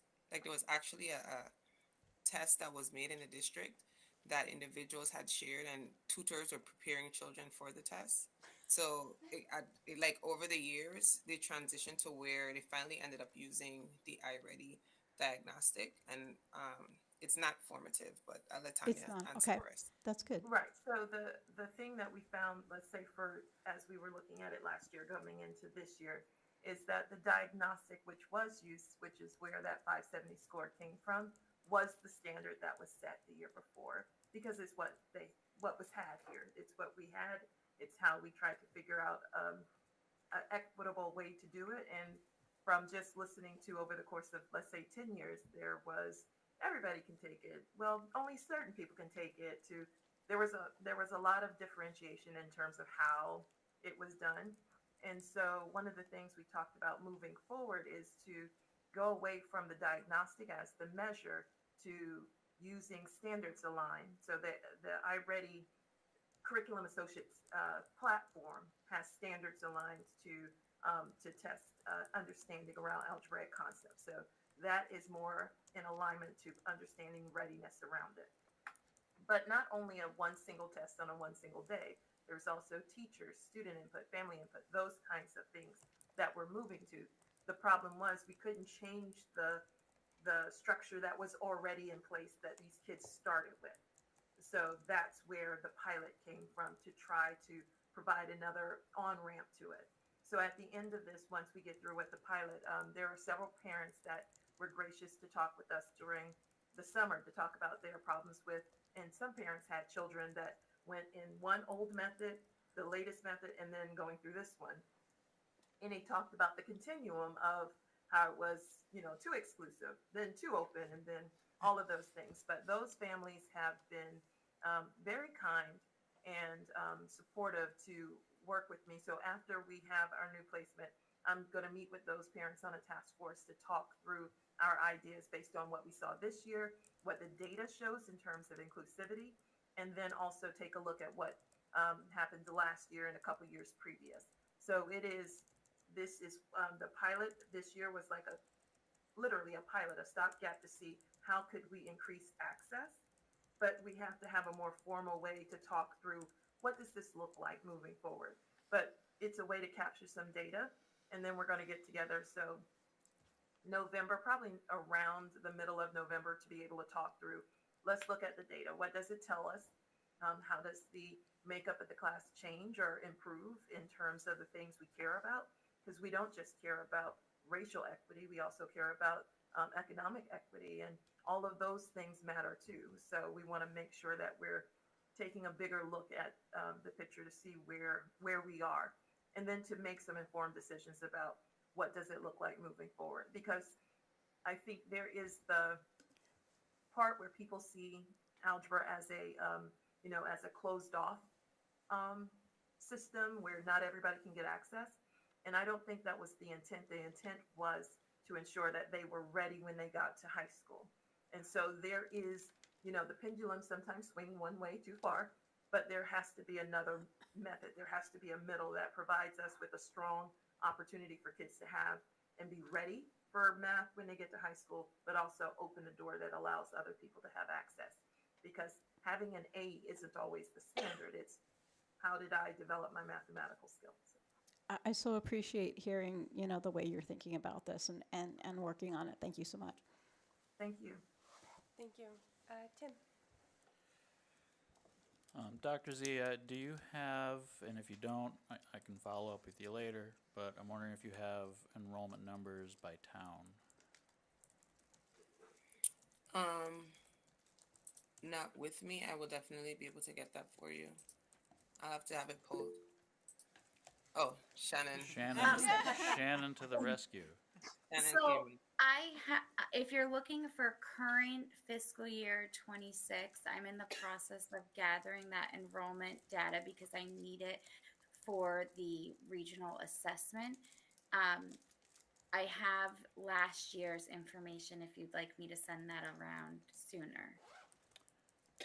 Yeah, if you could, that would be very helpful. Next Tuesday is Leverett's town meeting, and there's always the same person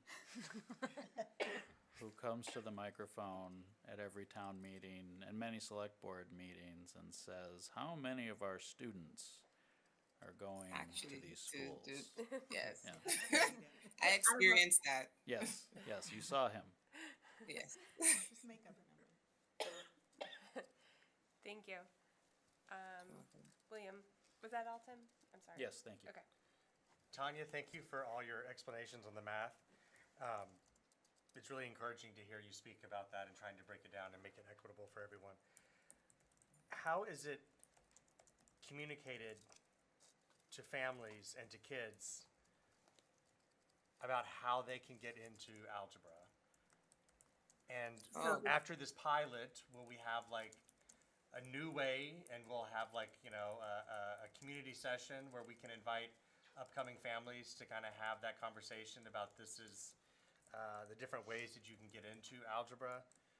And I'm just kind of curious if the kids or the families knew the metrics and if it's been communicated.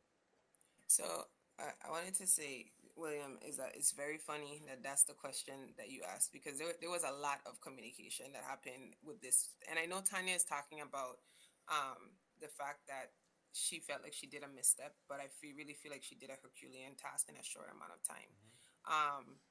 One of the key things is that for this year, the year that we're currently in, and she just stated it, we didn't want to change the process for the students who are currently there. But there was parent notification that was sent out prior to the start of the school year that labeled the different ways into entry. And I know that she had follow-up individual meetings, parents reached out to her. And so, Tanya, talk about your plan for the upcoming year. Sure. So the current 8th graders, in their 7th grade year, they were given the metrics for getting into algebra. So those metrics were given their 7th grade year. I think it's normally probably right around this time in November is when they were actually given out. So that would be 2020. No, that was in September. So September 2024. They were given, this is the way to get into algebra for your 8th grade. At the end of the school year last year, so at the end of the 24-25 school year, as we looked at the metrics of how they would get into algebra, what we noticed was as I mentioned, there was the 570 that was late 7, but so was 567 was also late 7. So I could not personally figure out where the difference was, nor could I defend that in a way to say, oh, this is why this is the cutoff. So we talked through, and as I mentioned, I talked to the middle school curriculum leader in math, as well as the high school department chair in math. And we sat and we worked and we tried to go through to find other ways. And we developed a pilot. And we said it was a pilot. We talked to several families in the interim as well. And so we sent that information out with families before they left for school, before they left for the summer, to talk about this pilot program is going to start for next year. And so there were parents that came in over the summer that said, hey, have you considered this? Or I can't believe my child didn't get in. Could you talk to me about why and what's this and how is it going? And so we went through all of those things. And at the beginning of the year, we started with, well, 3 weeks into the school year, we started with the pilot with scheduling issues. We started with the pilot. And as I mentioned, the rollout it was clear to us how we made it equitable, but for the teachers that were now in this new pilot, they haven't had the training, they had the iReady training, curriculum training, but they didn't have enough training to really make this experience good for them as well as good for the kids. So we met and we did some correction there to make sure everybody was good, as well as the Principal Rodriguez and I pushing into the classes to provide additional supports. We did create a FAQ document, Deb. I'm going to make a note so I can make sure I send that to you.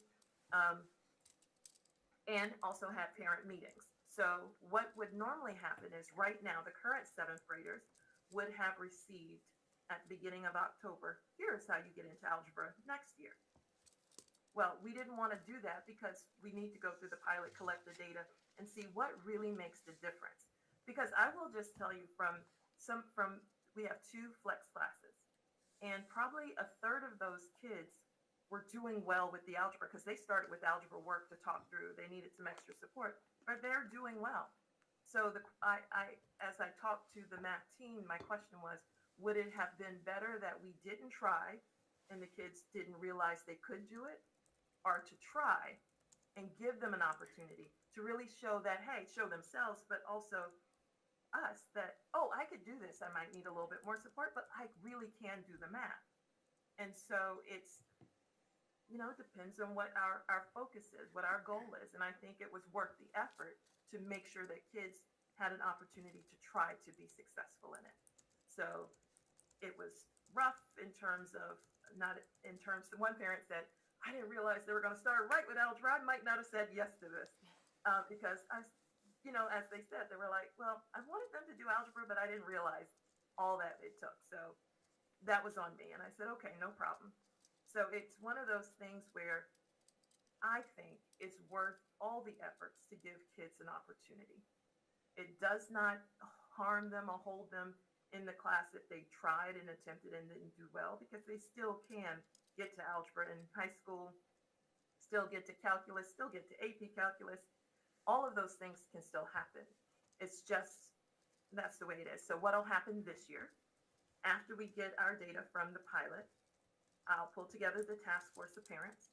We will come up and talk through and figure out, we'll work with the teachers to see, I will make sure the teachers get some more training, and we're going to see where are we in terms of what our thoughts are.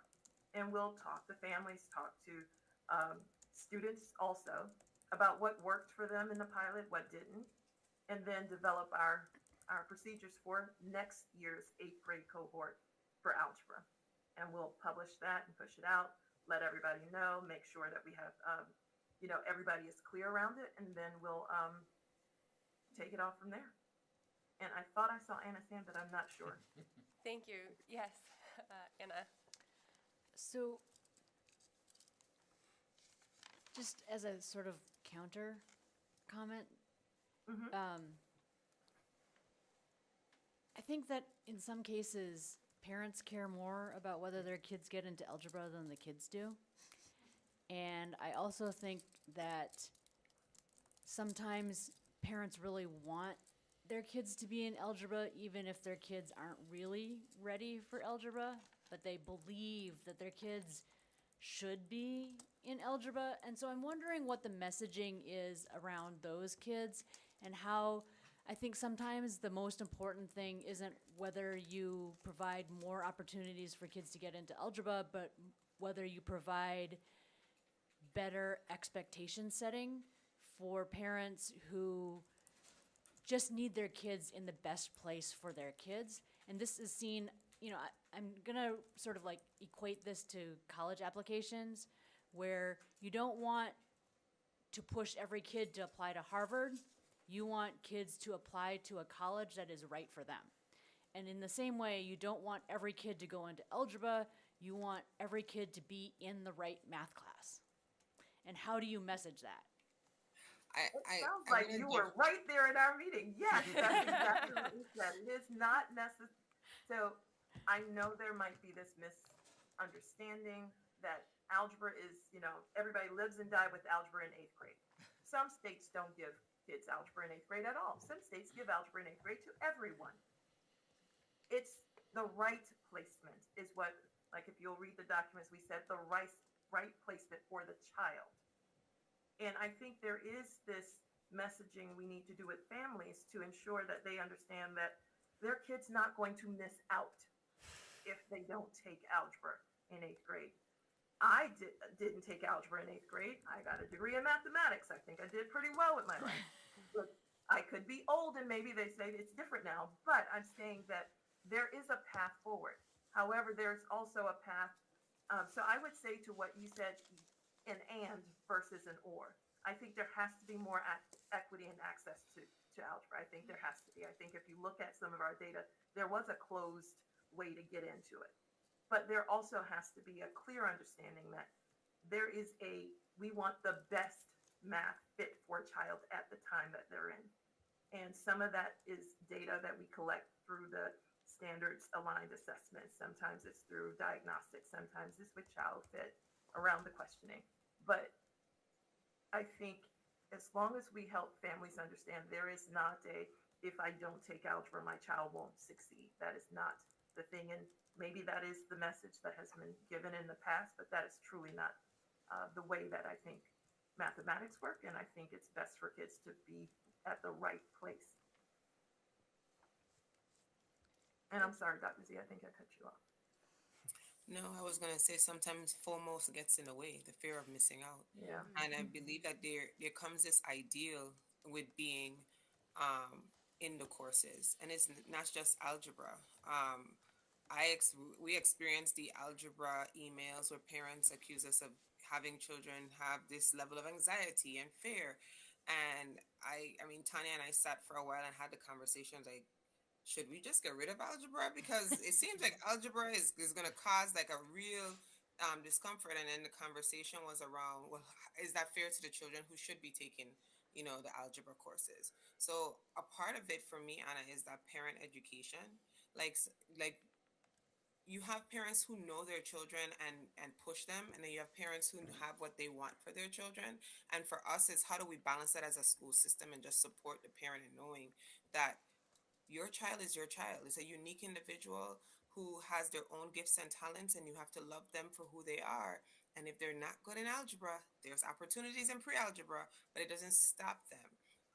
The other conversation that adds to this and the pressures of it, and I did tell Tanya this is something that we need to work on for the end of this year, is the idea that because parents feel that once they take the algebra in 8th grade, they get into the more advanced math when they reach the 9th grade. That's the push. The push really isn't just about 8th grade algebra. It's about the fact that when they go to 9th grade, they now have an access point into a more advanced math. They're not taking the algebra with the basic algebra or intro to algebra, first algebra 1 or whatever it's called in high school. So there's also that my child now has the opportunity to walk through the gateway to advanced math. So we really have to be able to show them that there's different opportunities and pathways to get to where you and your child feel that they need to be by the end of high school. Yeah, because even if your student takes pre-algebra, there's an advanced algebra for 9th graders that can happen for your child to get into. So it is not just beholden to take algebra 1 in 8th grade. So there's more work for us to do, more clarity around what it means. And I think as a district, a way to talk about mathematics, although as a math person, I'm like, yay, let's talk math. But there's a way to talk about it that gives clarity for more people to understand the options that are out there and pathways forward. Thank you. Okay, so I have Jennifer, Bridget, and Deb. However, we do have another agenda item, and we are bumping up against our time. So if this is something we need to talk about more, we can add for another agenda item later on. But I would like us to be, if the last few comments can be quick, then we can do those. Okay, Jennifer. I totally agree with Anna that about sometimes parents care more about algebra than their student does, because I used to be one of those parents. And I heard you say both that seventh graders are told what they need to do to take algebra and that you're communicating with families about that.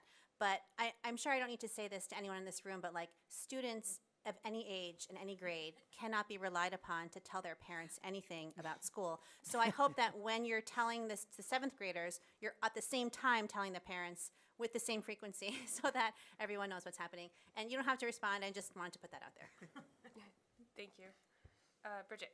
So Dr. Z said most of what I wanted to say, but I have noticed many times that it is a pathways issue.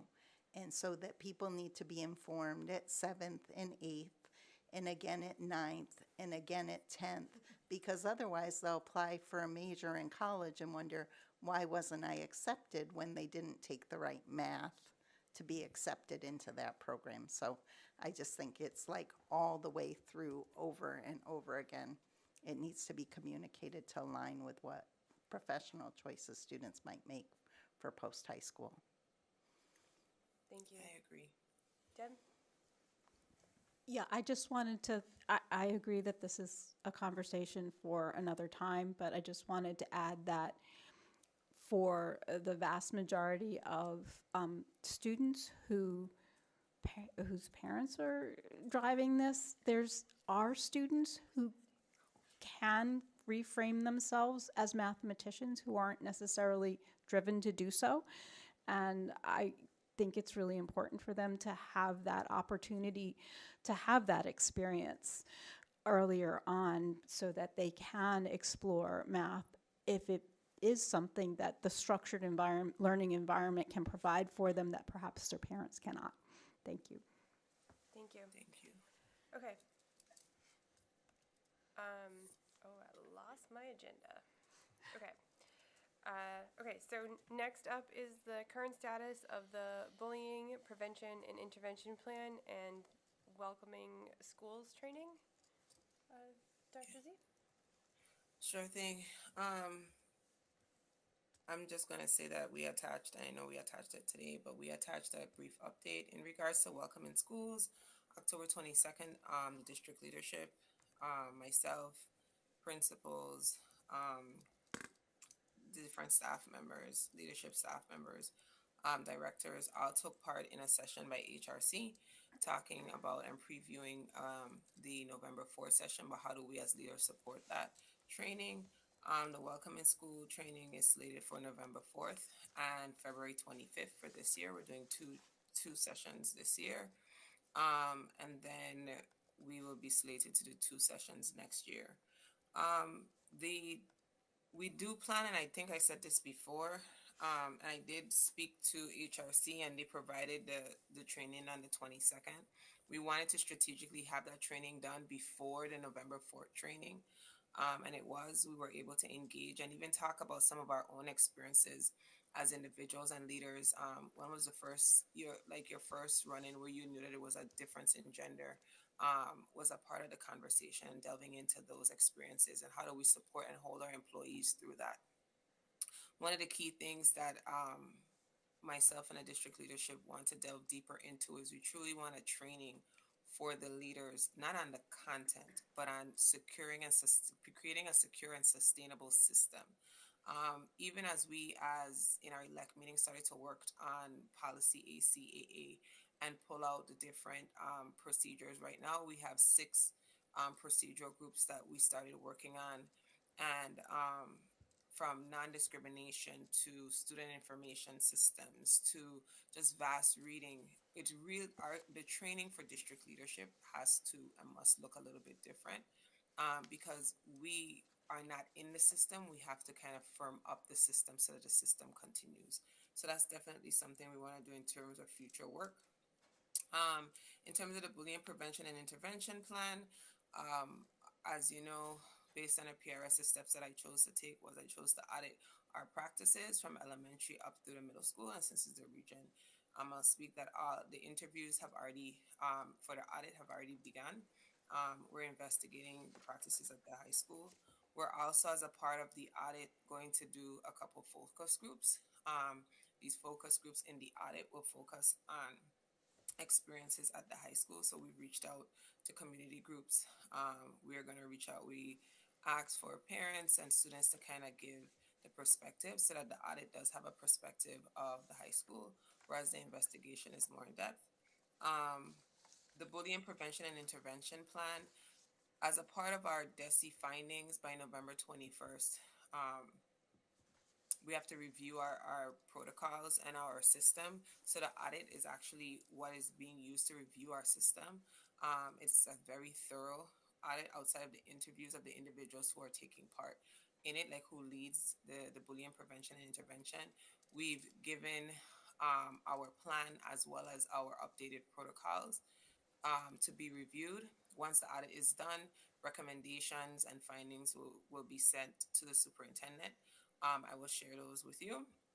And those will then be used to update our bullying prevention and intervention plan. After those updates, we have already identified November 25th as our mandatory training day, which is the day that we have until December 2nd, I believe, or December 1st to December 7th to be trained on our updated protocols. We've identified November 25th. Michael Joyce is going to be facilitating that training. His group is who's working on turning through his office is who's conducting the audit. And so once we have full review and alignment with the law, that will be training. One of the things that may come from recommendations and the findings is possible policy updates or even overall plan updates. Whatever is shared, I will definitely work with a policy subcommittee to try and ensure that we can have timely updates of the policy so that whatever we are implementing is in full alignment. And I will pause. I'll stop for questions. Thank you, Dr. Z. Questions, William? So I want to speak tonight about the DESI, this resolution or the implementation and all that, the system findings and what our district must do to correct the system failures identified in the reports. The DESI investigation made it very clear that our issue is not a lack of policy. We have a strong policy, JICFB. Our issue is a lack of implementation, oversight, and accountability. DESI's findings identified specific violations, investigations that were not conducted or not completed, safety plans that were never created, caregivers were never contacted, determinations that were never issued, investigators refusing to use BREM, missed timelines, missing and inconsistent records, entire years of documentations disappeared, and no single unified protocol governing how our district is supposed to conduct bullying investigations. These failures impacted real students. They put children at risk and left families unsupported. DESI has already conducted the investigation. They have provided us with the findings, the corrective actions, and the requirement for compliance. I do not believe that we need additional outside investigations or expensive audits that simply repeat what DESI has already told us. What we need now is implementation. What we need is a single clear protocol that every administrator must follow. And what we need is transparent, regular reporting to this committee and to our community so we can monitor compliance and ensure that every child is protected. I believe the school committee must now take a clear, strong position. We must require a final unified bullying investigation protocol aligned to our policy JICFB. We must require monthly public dashboard showing reports, timelines, safety plans, and BREM fidelity. We must implement a superintendent goal that ties these expectations to her evaluation. We must prohibit spending new outside investigations that duplicates DESI's work and delay corrective action. So tonight I'm offering two motions. The first motion establishes a district-wide corrective action plan that requires a unified protocol, requires a public monthly dashboard, and incorporates these compliance expectations into the superintendent's evaluation. The second motion I will present is that it prohibits unnecessary outside investigations unless they're required by law or approved by this committee, so that we can remain focused on implementing policy rather than outsourcing work that doesn't improve student safety. Our responsibility is to ensure that the district follows policies we have already adopted, policies that protect students, supports families, and set clear expectations for administrative practice. We owe it to our students and our community to make the system work now, not after another study, not after another audit, not after another report, but now. Do you have? Yes. So, I wrote up 2 motions that I will pass out. Thank you. Thank you.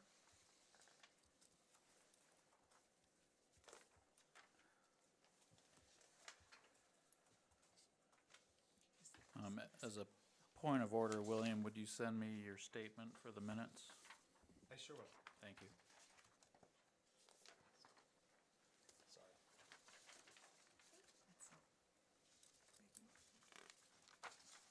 Oh, you already have that. Yeah, we had that.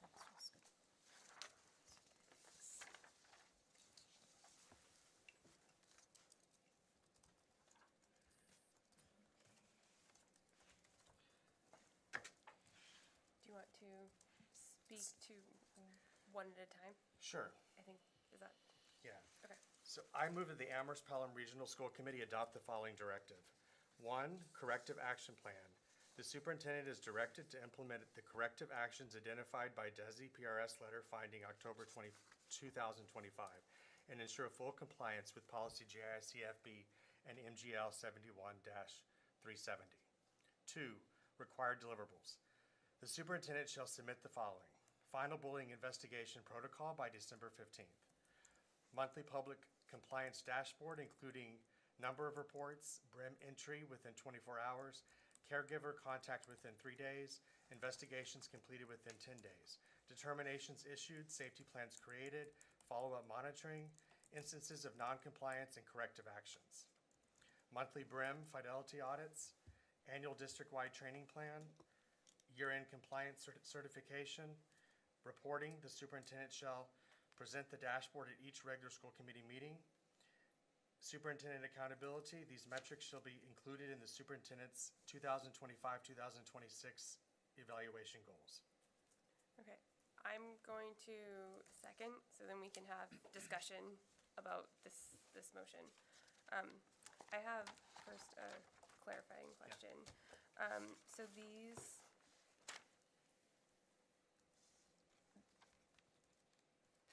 are some of the things you listed, are they new things, or are they things that are already listed in JICFB? They're already listed in JICFB. Okay, The thank you. timelines are not new. None of it's new. I didn't think, okay, Okay. yes, clarification. Thank you, okay. Questions, comments, discussion? Sarah? Yeah, I appreciate the seriousness of this matter, and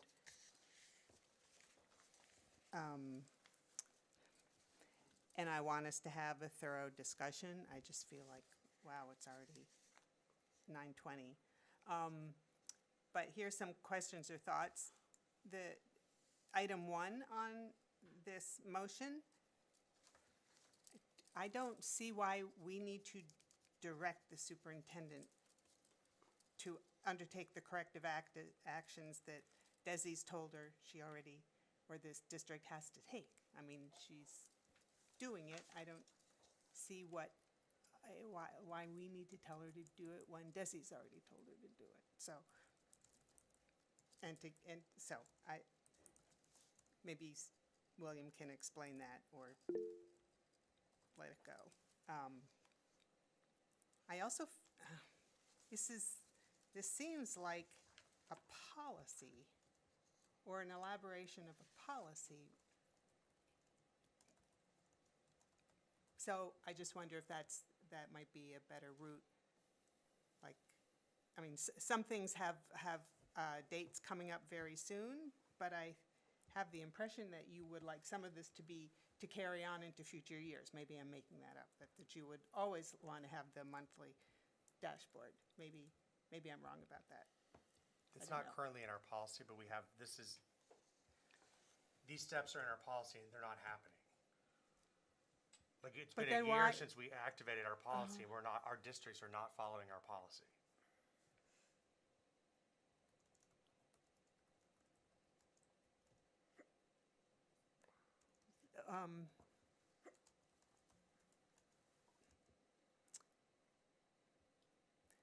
Okay. And it was highlighted by the Yeah. NESI reports that came out that we're not doing what we need to be doing. So let's do it. Like, But if we've already said to do it, you said to do it a in year way- ago and it's not working when we implemented the policies. Dr. Z, did I hear your hand? You do, and I'm gonna try to, I need to ask for a clarifying question. I know that in the middle, there was a motion passed, and there were some accusatory statements that were said in Williams, what he was stating before he passed the motion, and I know once it's for discussion, I can't rebut, but I just want to know what is the opportunity to provide clarity, because I do not feel like as a professional, I should allow some of the statements that were stated to continue. And I don't like the way how it's being portrayed about my professional practice and how I'm moving in regards to this PRS complaint. So I'm not sure if this is the floor or if there's a way, but I know the statements and the tone or tenor of what's being expressed, I cannot let continue. So I just want like clarity of where in the discussion or what's moving forward, can I clarify? I think you can clarify now. There is a motion, so it was seconded, so it can have discussion.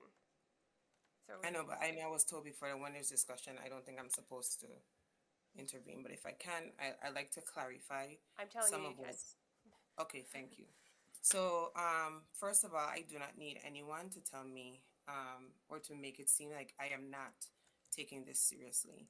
The reason why the school committee even had a redacted copy is because I wanted to make sure it was shared with the school committee, so you were aware of the steps that I was taking. That's first. DESE evaluated and looked at specific cases that were sent to them. What I am doing is looking at a broader scope of what's truly happening across the districts in regards to the plans. If we are to truly clarify and read through the corrective action ordered by the department, it not only said, and it didn't quote anywhere from the policy. What it said first, it says, it found that the district failed to comply with Massachusetts General Law, Section 71-370, and it continued to list two other violations in terms of policies or state policies or procedures, and then it said its bullying prevention plan. It then continued to outline that there was corrective action that needed to be taken by the district.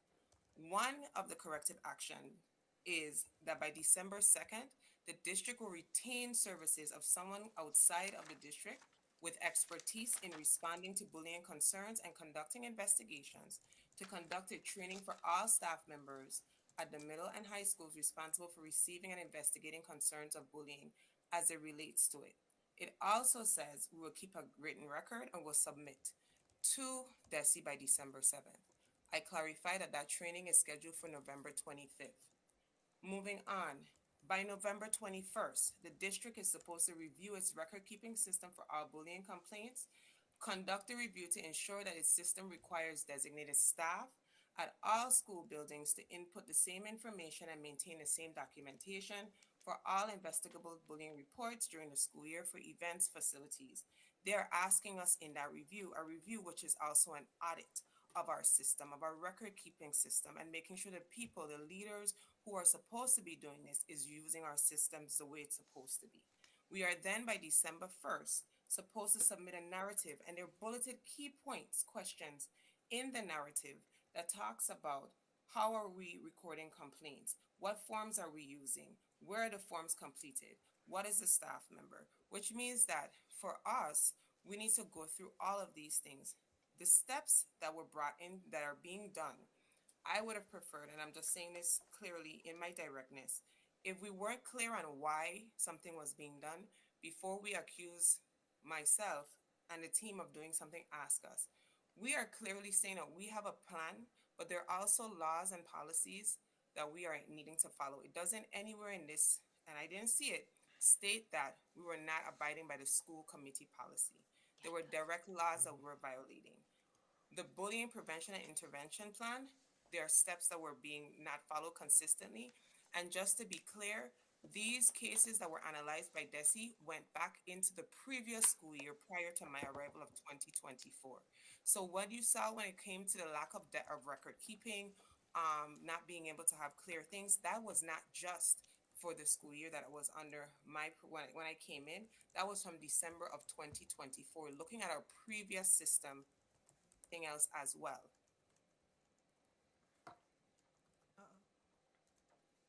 Can you hear me? Yes. Oh, yep, now we can. Okay.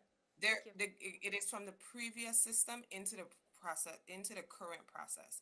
We were actually able, and I can say this, to submit to DESI more documentation for whatever we were able to pull out of BRIM, whatever we were able to have in our hands, and certain individuals weren't around, and I don't want to get into too much details in this subject, but I want to be very clear that even as we go through the corrective action plan, one of the things is that by January 21st, we are then supposed to submit a list of all of our bullying concerns to DESI from August 27th to December 30th.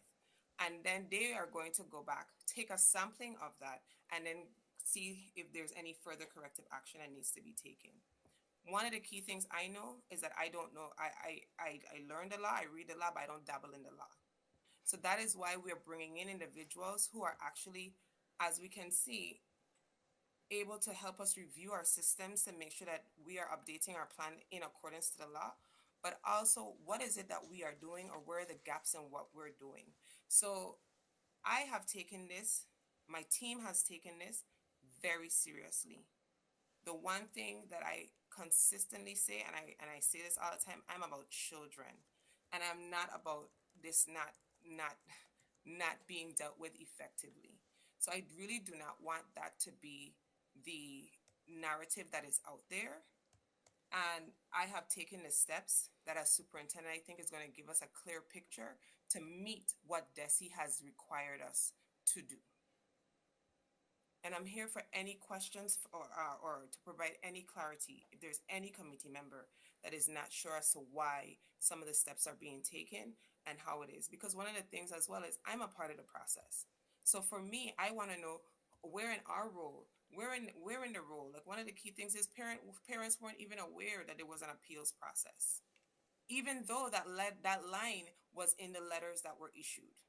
There is a line in the letter that says you can appeal this to the superintendent, and parents still said they did not know that the superintendent was a part of the appeals process. So there is some education that we need to do, not just with our staff, but even with the community. And some of the letters that I've already sent out is to make sure that we start to do that. But there is more that we need to do around this whole process. Thank you, Dr. Z. Tim? A whole lot has happened since I raised my hand, so I don't know exactly what I want to ask. But from my perspective, not knowing a lot of the history, so looking at this presentation, for example, the bullying prevention intervention plan and welcoming schools training, there's no information in here, maybe I'm overlooking it, about the findings by DESI and how these actions are related to that.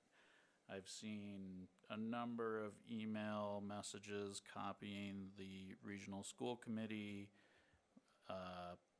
without context, a lot of communications flying back and forth among district staff that I see, but with no real clear sense of what the problem is, where the implementation is failing, if it is failing, and how people are responding. So I think maybe the statement you just made, Dr. Z, was very helpful. And that is maybe the kind of presentation I would benefit from hearing more of, rather than this slide deck, which is a very nice slide deck, but it is missing a lot of the context that you have just provided. I kind of wonder if I don't think we should rush to vote on these tonight, although maybe the rest of the committee members, who probably know more about this situation than I do, are ready to vote on this. I don't know. But I think that it's really important to understand, William, more about your ideas and how you want to see this through.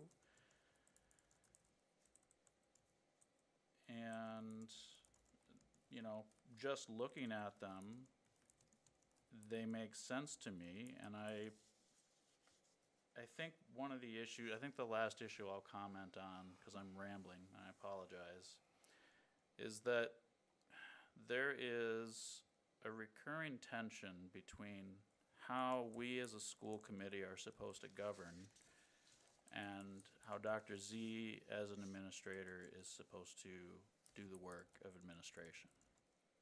And I see that tension in the discussion that we've had over these motions so far, or this motion so far.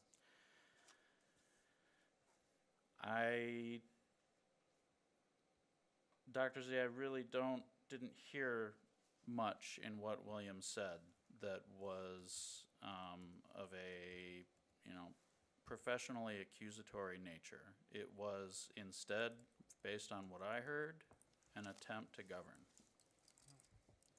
And the outcome is that you described the situation extremely well, and you made a very coherent statement that helped me a lot. But where you began was by objecting to tone. I don't think that this is about personal tone and accusation. I think this is about, we are trying to figure out how to govern a school district. And we do invite you to help us with that, and sometimes it's going to be difficult. This may be one of those difficult moments. But that is how I'm seeing this situation, and I hope that makes sense. Thank you, Tim. I have Deb, Bridget, and then Jennifer. I appreciate all the conversation around this. It has been my huge concern as these things have been developing that we're just going to find ourselves back in 2023 in so many ways. There's so many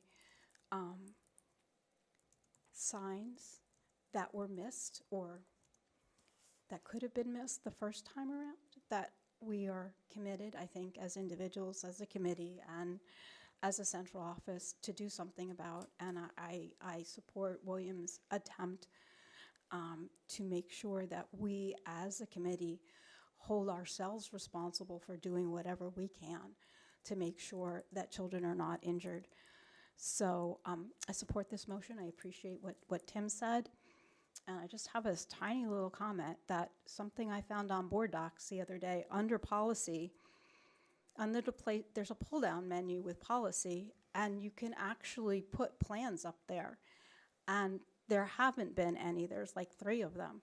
So it would help me to be able to access, because we have been able to update policies. It'd be great to have that as a platform for informing myself about what the policies are, so I can come to these conversations better informed about what's working, what's not working, and policy implementation. Thank you. Bridget?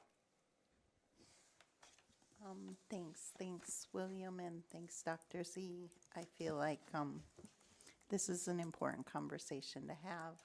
This is an issue that's really dear to so many people's hearts, and to be honest, there are many of us sitting here on school committee who wouldn't be here right now except for that this was happening in the community. So I think what Dr. Z says is very fair. This is a pattern and a culture and a system that's going on within the district that far predates her, right? Because we hired her to come in and fix it. On the other hand, I want to point out my own experience, and this is why I'll be supporting the motion. And it's no way, I think that Dr. Z has been working hard and diligently to try and push the people in her buildings to follow the protocols, to get consistent, to do the work, etc. But I remember going to the last 4 towns meeting before this whatever it's called, PRS. PRS, before the PRS was filed, but the issue, one of the issues related, the incidents related were bubbling up, and a staff member was feeling like, hey, we're not taking this seriously enough. And Dr. Z said, okay, we're gonna get to this. We're gonna correct the protocols, the procedures. We're gonna get the implementation consistent across buildings. And I know there's been a lot of hard work by central office in that area. And yet, as school committee, it's our job now, a year later, where we're still getting evidence that it hasn't happened in the way it should happen, to do whatever's in our power. So I don't know if this is the exact wording or not, but whatever's in our power to make sure that we're not landing back, not just with Dr. Z, not necessarily about Dr. Z, but to communicate from a systems perspective that we're taking these issues seriously and we intend to follow through with them on the only power we have, which unfortunately for Dr. Z moves through her. Thank you, Bridget. Jennifer? I move that we postpone discussion of this motion to the next regional school committee meeting.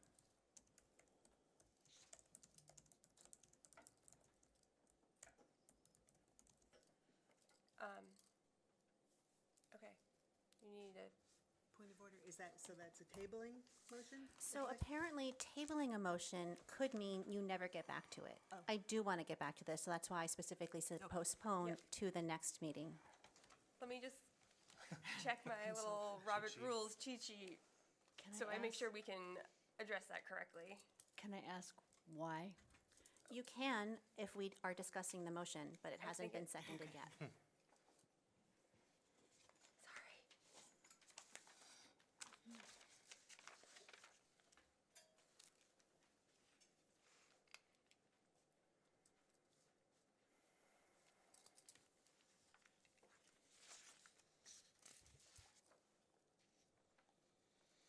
Postpone to a later time.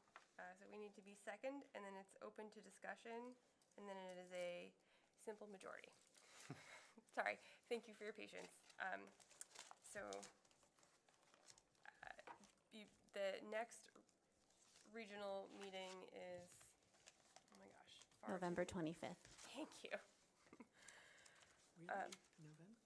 November 11th is Veterans Day. Yes, November 25th. Okay. Is there a? Point of order. Yep. Earlier today, Sarah Bess, you mentioned that our next meeting would be on November 10th. That is a special joint meeting with Amherst, Pelham, and the region. And this wouldn't be appropriate for that meeting because? I think that is being posted as a special meeting because all three committees have to talk about, there's three things that are coming up for that meeting. So the next region-only meeting would be the 25th. Okay. Was there a second? Not yet. Okay. I will second it so we can discuss. May I speak to the motion? Yes, please. I'm exhausted and I'm not at my best. My brain is not at its best. I almost, before this agenda item, I almost invoked policy BEA because we were at 2.5 hours at 9 o'clock, but I didn't because I wanted to get to this agenda item and I hoped that we could get to it in half an hour, but we didn't. So I think this is really important. I would like to be better when I'm in the position of discussing it, and I'm exhausted. That's basically it. Thank you. Deb? I agree that it's important to work from a position of clear thinking, but I also am concerned that we're going to pushing it out that far is going to put us in the middle of budgeting and other things. There's just, these meetings are packed for a reason. There's a lot of things that we need to do in the periods of time that are allotted to it. And I've always, in my mind, taken a special approach to meetings that have executive sessions with regards to time, because they just always seem to push us late. So I know they're also time-consuming, but I think the executive session part of the regular school meeting, in my mind, offsets that 2.5 hour time issue. Thank you. Any further discussion? William? I would just say I agree with Deb that I think this issue just keeps getting pushed down the line. And the kids are still facing the consequences they're facing in the schools, regardless if we have a meeting or not. So I think it's important that we continue this conversation and not wait till the 25th. Anna? I move to extend the meeting by 30 minutes. Oh, we have two motions. Oh, we have to deal with the Three motion we motions. currently have. Okay. Well, Nobody made that point of order. okay. I will speak to the motion quickly. This feels really big to me, and I would like to be able to give it the airtime it deserves. Looking at our November meeting, without looking at the other requested items, the things we'll need to address are the MCAS results and our Q1 budget update. So I think this can be first thing on our meeting on the 25th, because I would like to give it time, and the things that are listed on the meeting can be shared with Dr. Z. So if she has more information for us, then we can have all of that information while having that discussion. So I will be in favor of postponing this to our next meeting, because I do think this is something that we should be able to talk about with our better than 9:45 selves. Anna? Is it possible to, because we are essentially canceling our November 11th meeting, could we instead reschedule the November 11th meeting for after the November 10th joint meeting? To try to push this a little bit faster, because I do think it keeps getting kicked down the road, and this might be a happy compromise. I think we can, I don't want to make any promises about having an additional meeting, but I do think it's something I can try and work out. Okay. Because I think we have a lot on the 25th, and adding this to the agenda for the 25th is just going to make that meeting really long. So just. Yeah. Okay. Any further discussion about our current motion to postpone to the next regional meeting? Okay.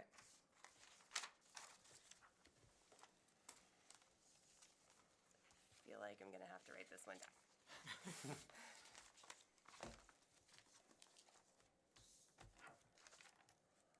All those in favor of postponing this motion to our next meeting, please raise your hand.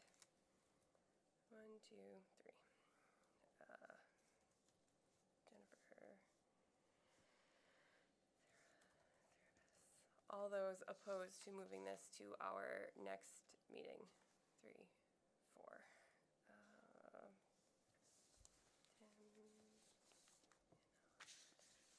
All those abstaining? Okay. So, given a simple majority. There's 8 of us. Yeah, there's 5 no's. 1, 2, 3, 4.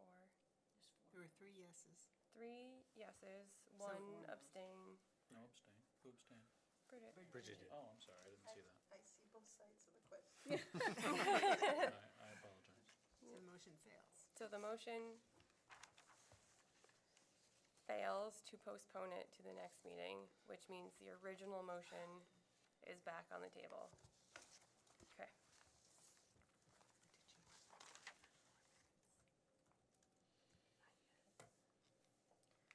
Okay.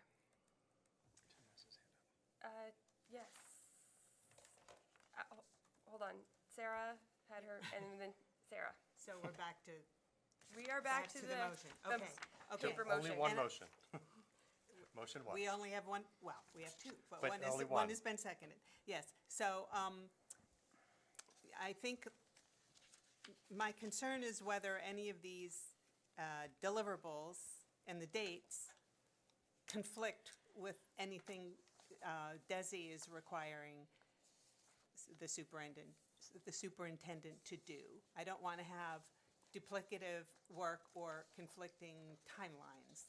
So that's one issue. And also, Can I answer that whether- quickly? well, no, let Hold me on, get the hold rest on. I out. apologize. Yeah, whether, because I think, I'm so tired, and maybe you have all the dates, and Dr. C is still here and can speak to it. When the DESI, when everything has been submitted, the corrective action plan, and they've done their additional audit or whatever it is they do, presumably this process comes to an end. And is that not a time, I mean, a time when we can decide what else, if anything, we want to do? So that is the bullets for the monthly compliance dashboard, that seems to me something we could pull out and say, yes, or in the audits, or the monthly audits. But but some of the rest of the motions seems to be getting at what's going on with DESI, and so that part's just worrying me a bit. Okay. Thank you. Bridget. Nope, Tim. I'm so sorry. So that's fine. Yeah, so what Sarah is saying, I think, makes a lot of sense. The concern I have is that we want to be careful about voting for a motion that is overly prescribed and inflexible in terms of what ends up happening after that. And yeah, I mean, if all this stuff is already happening with DESI, we don't want to overlap and conflict. It's just going to create confusion when what we want is clarity. I'm not ready to make a friendly amendment, but I'm hoping discussion could help us find our way to that. But the spirit of this is that we want the transparency. We want full compliance with policy JICFB. I don't know what friendly amendment would make sense here, but the thing I'm thinking about is that it seems to me like if it seems appropriate that the joint policy subcommittee could take on some of the design work of what this looks like if we pass it as a regional school committee, since this has so much to do with compliance with policy JICFB. I think that some work outside of committee with the superintendent and her team is merited, just to make sure, like, understanding everything the superintendent and her team are doing, look for gaps, look for, alignment with what we want to achieve with this motion. So again, I would say if we can give that task to the policy subcommittee, I think that would be an effective way forward.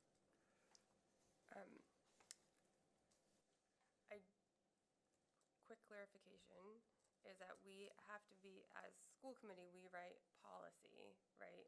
And we need to be careful of not making that be procedure, which I'm not sure I'm hearing you say, but I'm also not sure I'm not hearing you say. Well, okay, that's a good question, but this motion as written is a procedure that we're saying will be required. Okay. So I'm saying, rather than create a binding procedure this evening, when we don't know enough yet, we should figure out what's the bare essence of this motion that we want to agree to. And then a policy subcommittee can work with Dr. Z and her team on working out what it is they would be reporting to us on a regular basis and other requirements. Okay. One way or the other, we're talking about a procedure. Okay, thank you. Bridget? I think I've been reading the PRS and reading William's motion, and I feel the spirit of them is the same, that the idea of it is to give official validation to the work that Dr. Z and her team have to do. They have to, implement these corrective actions by a date that's before the date that William gives. So that's fine, and ensure full compliance. I would say that while the idea of sending it to committee is interesting, the Title IX committee spent a long time on these bullet points that William identifies here. So we already know those are the things we need, and the things that we asked for to be, not the monthly report, but that those things will be happening regularly. They're in our policy, and yet we've discovered, and I'm in no way, in the system that Dr. Z inherited, we've discovered that these things are not happening regularly, and to do our due diligence, I think we have to ask for reporting on them so that we're just sure as a school committee that the system that we have been trusted with by our precious voters whose doors I'm knocking on, and the reason I'm so tired right now, but I love them, that it complies with what we need to do. So there are probably some language things I would do here that might be different, but the details of the bullet points for the monthly compliance dashboard and the brim fidelity, we know we need those. We asked for those from Doug. We needed them under Mike. We didn't have that stuff happening for a long time, and I just think as our due diligence, we have to make sure we have this stuff happening. Could I ask Bridget to follow up? Yes. And then I heard Dr. Z. Yep. That makes a lot of sense.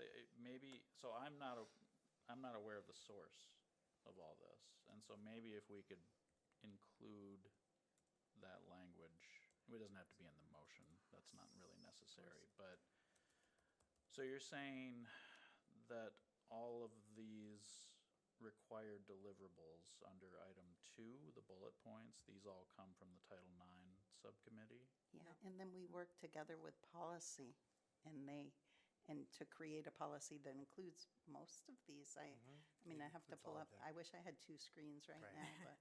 Okay. Yeah, these are not new deliverables. They're all within Our the policy. policies that we worked with the district leaders, with the Title IX investigative subcommittee. It was like a multi-committee through attorneys. It was vetted through attorneys, all that. Like it is really the policy that we have presented and following through with that policy. And we had time for the district to make their procedures, and we have not been delivered those procedures. I know on October 7th, we had a massive email with like 4, 5, 6 different drafts of stuff, but it's very confusing and it's not clear, it's not concise. So it's no wonder that administrators may not know what to do because it's not clear. That's really helpful. Thank you. Thank you. Dr. Z? I just want to clarify a couple of things. One, I don't know because I don't have the document that's in front of you. But one, just to clarify, I hope everyone has been keeping track of the fact that one of the things and why I said that I'm not an attorney and the attorney is reviewing it is because a lot of the laws have been updated and changed, even federally. So we want to make sure that we are in compliance, not just with local law and our board policies, but even in terms of the Title IX procedures and policies have changed. I don't know if anyone else has taken the time to review some of those changes, but we want to make sure that our plan is updated. William, you stated about the most recent. I did send everyone the drafts in my last one, and those drafts have been, or the finalized drafts have been shared with the attorney to make sure that they align with what's being done. I would just like to say that for me, I would like whatever it is that the school committee votes on this evening, I would like to make sure that it is realistic, and it is not something that's going to take the staff that needs to be working on certain things away from what they need to be working on, because this committee, as well as the other committees, have multiple priorities, and student safety is a prime priority. We have individuals working on this. We have individuals pulling this and collecting the information. We are, like, as a leadership team, doing what needs to be done. So the protocols and checklists, outside of the original checklist that was being used from last year, nothing else has been shared with a leadership team to confuse them. Those are things that we haven't rolled out yet, and we're going to roll out when we have the training on the 25th. And so for me, I'm just going to ask whatever you guys can vote on whatever you deem to vote. I think it's a priority for myself, the administration. I think it's a priority for you as a school committee. I don't think any of us have conflicting priorities in terms of student safety and making sure that our children are safe. I do agree that implementation may not have been consistent, and there have been conflicting and various issues throughout the districts since I've come in and prior to me coming in. But the one clear thing that I am clear on is that I'm going to follow through on this process. I'm going to get this process done in the manner that I've moved forward with. And I'm going to make sure that I am very clear on what the gaps are that need to be addressed. And we have things in place. So I am just saying whatever it is that you guys have written, that you decided you're moving forward with, please be mindful of the fact that this is the same staff who currently also has to be working to collect safety plans, to make sure that they're pulling from information, that they're investigating, that they are like we are updating and we are working together. To include myself, who has to review the final submittal and pull it together before it goes into DESI. So whatever additional is being asked of from the school committee, make sure it's one that will fall in with what it is already moving forward. Thanks. Thank you. William. Yeah, I am not trying to make more work at all for you or your office, Dr. Z. I'm really trying to make sure that we're moving as fast as we can and do what we need to do to move this process along. I feel like we started this process a year ago, if not more than a year ago. And I feel like we're still not at a place where our policy is being followed and we understand how it's being implemented. And I'm just kind of done, and I want us to get to that point. Thank you. And one more thing is, I know someone said that just because it was a conversation that we had tonight about if DESI is already requiring this. We had another PRS complaint that had timelines from DESI about my other thing I talk about all the time is the school site councils. Those deadlines we've missed, according to the PRS complaint, what we were supposed to do. So just because DESI says we're going to do it, I don't have faith that our district's actually going to do it on that timeline, because I haven't seen evidence that another DESI finding whatever, we haven't been following that timeline. That's not up for conversation tonight, but I feel like that's another reason why I want to make sure that we really spell it out, because I feel like in other instances, we haven't necessarily done that either as a district. That is incorrect, and I'd like to know where that is, because our final PRS submittal for that is November 5th, and we have been gathering our information to meet that deadline. So I would like to know where that came from. There was something, I think, in May that the school committee was supposed to approve of how the student site councils will be formed, and I have not seen that at a meeting that I have been at for the school committee to approve. because that is already an established policy of the school committee and that was submitted to DESI and they accepted it. Okay. Thank you. I have Deb. As someone who sat on both the Title IX Investigative Reports Committee and the Policy Subcommittee, I think I have some insight that might help Tim. That said, I'm going to go to policy first because wearing those two hats or whatever it is, I became very aware of the bullying policy as written by MGL. We had more latitude to prescribe, to be prescriptive within that particular policy than other policies.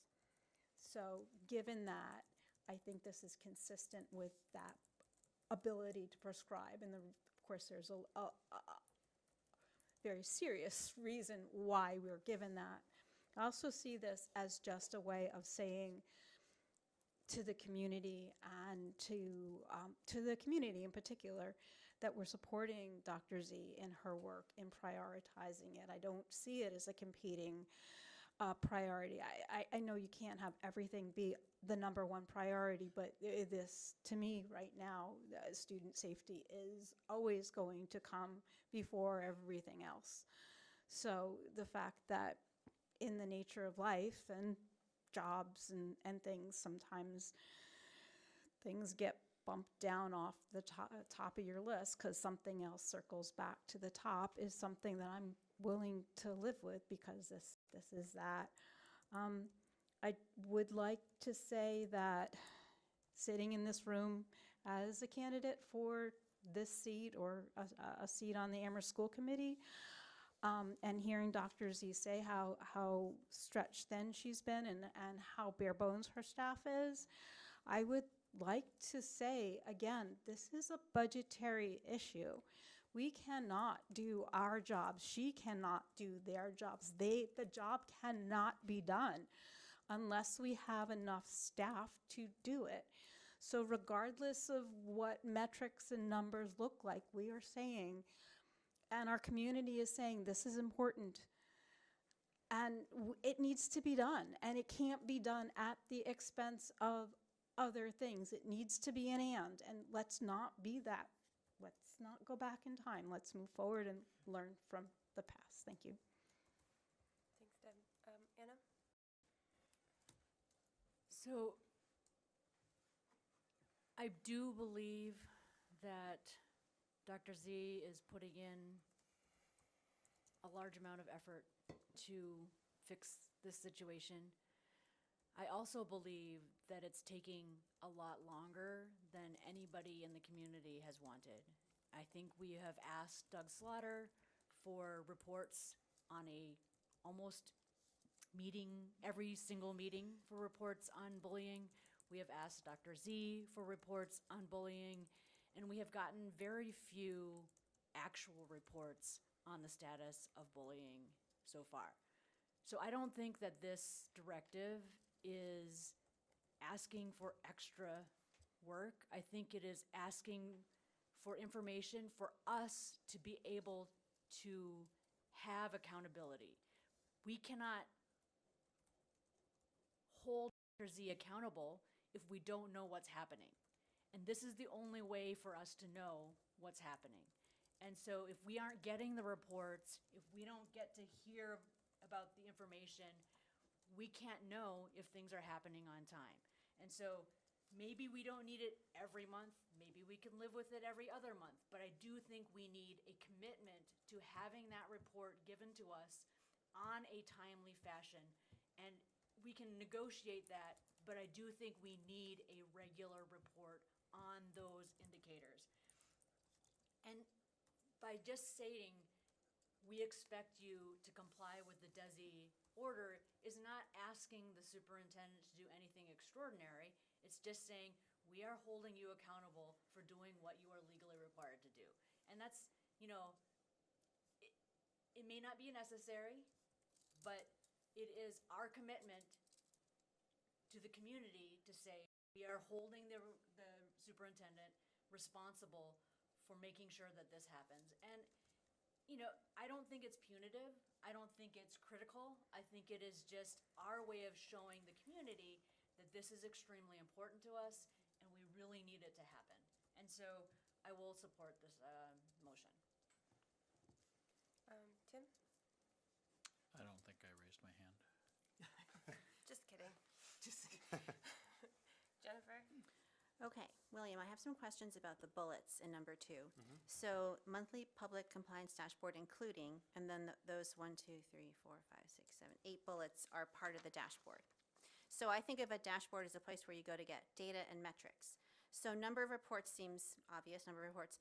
BRIM entry within 24 hours, what would that look like on a dashboard? So that that it is getting implemented in BRIM within 24 hours of it being brought to someone's attention. Would the dashboard say X number of BRIM reports were entered within 24 hours? Yes, And would it say X, Y number were not entered within 24 hours? correct. Okay. Same with caregiver contact within 3 days. It would be like, this is the number that complied with it, and this is, okay. Correct. So, and you've got compliance in I there. mean, it's all in the DESI, well, never But mind. I I'm talking apologize. about this Oh, motion yes, to yeah, make sure that yes. we are clear on what the motion is, and so that Dr. Z is clear on how she's going to comply with the motion. It does say public compliance dashboard, so I guess the word compliance is assumed in all of these bullet points. And same with investigation. So we're trying to measure how many cases complied with these time, With our policy, requirements. correct, yes. and then the And rest of those them. timelines are in the policy, so it would be, I understand. I'm just trying to understand the bullets. And then the rest of them are just numbers of determination, safety plans, follow-up monitoring. What would that be? so DESI also reported that we weren't doing the proper follow-up, which I think it's either 30 days or 60 days. So how would that be reflected on a dashboard? Is it numbers of That follow-ups? Numbers of, that they've been followed up for the 30 days, or they haven't been followed up. And that should be 30 days? I can't remember if it's 30 days or 60 days, I'd have to go back and check. But they're supposed to be following up on them, and we did not have documentation of a lot of the follow-ups, I believe. But I don't want to speak out of context or speak something wrong.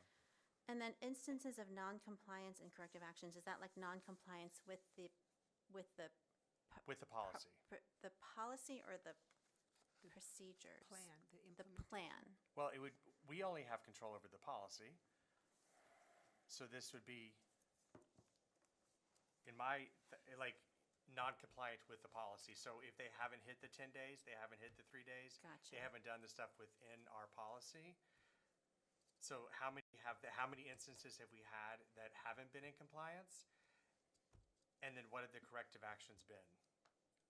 Like, To ensure, to ensure that we're going to be able to be compliant. Thank you.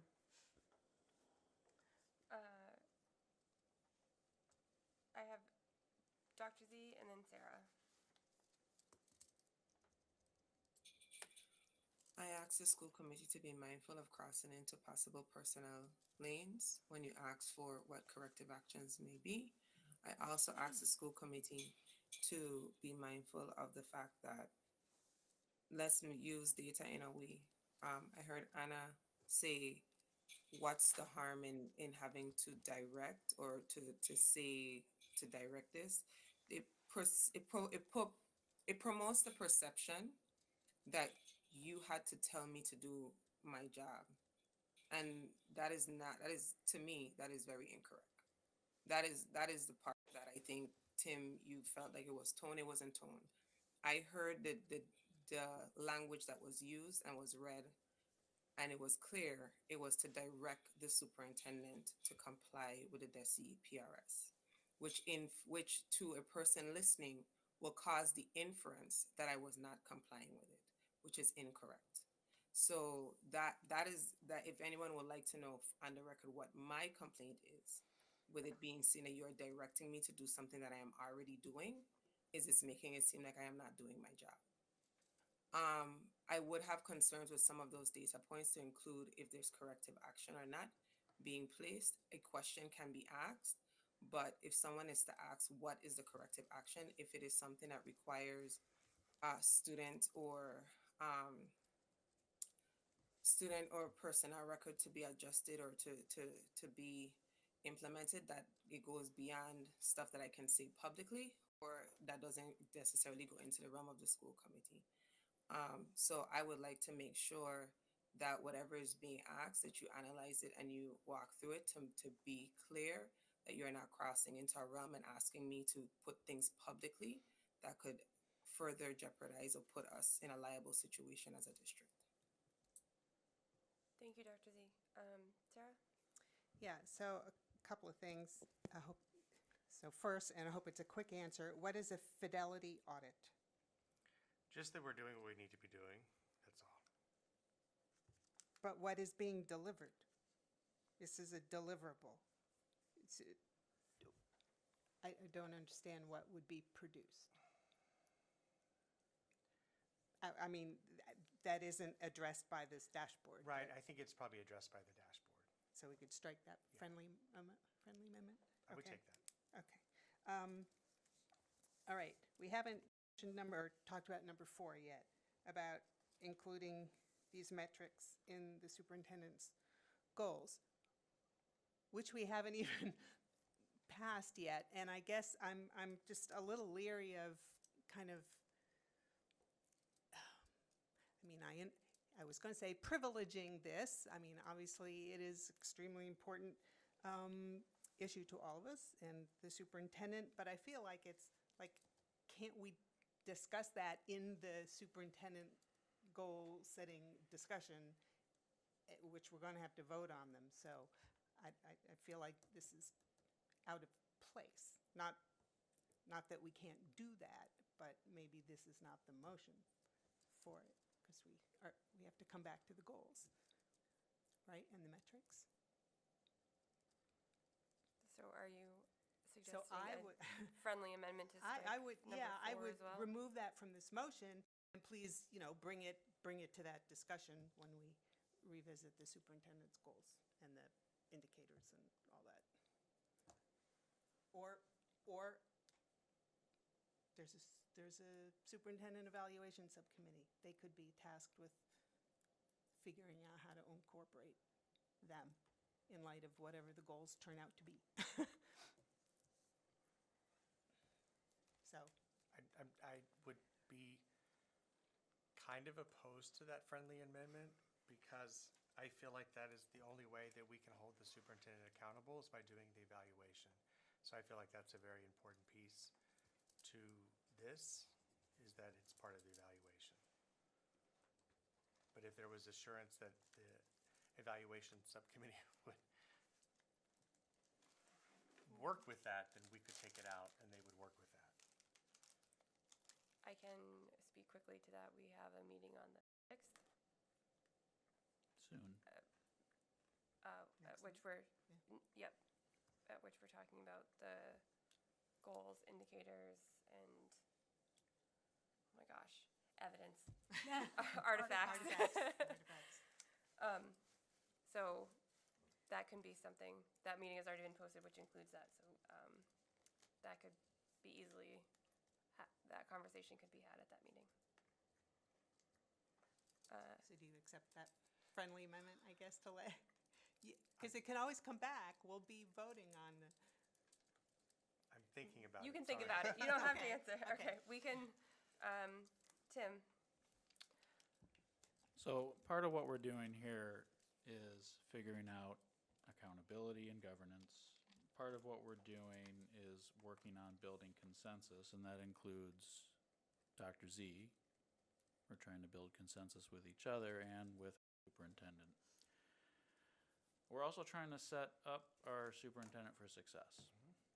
And I think, this, it is helpful now to know, that the source of these required deliverables has already been well vetted, but I also am thinking about how the point Dr. Z made is that the compliance landscape changes frequently and federally right now is changing, and so something would have to go through some kind of compliance procedure.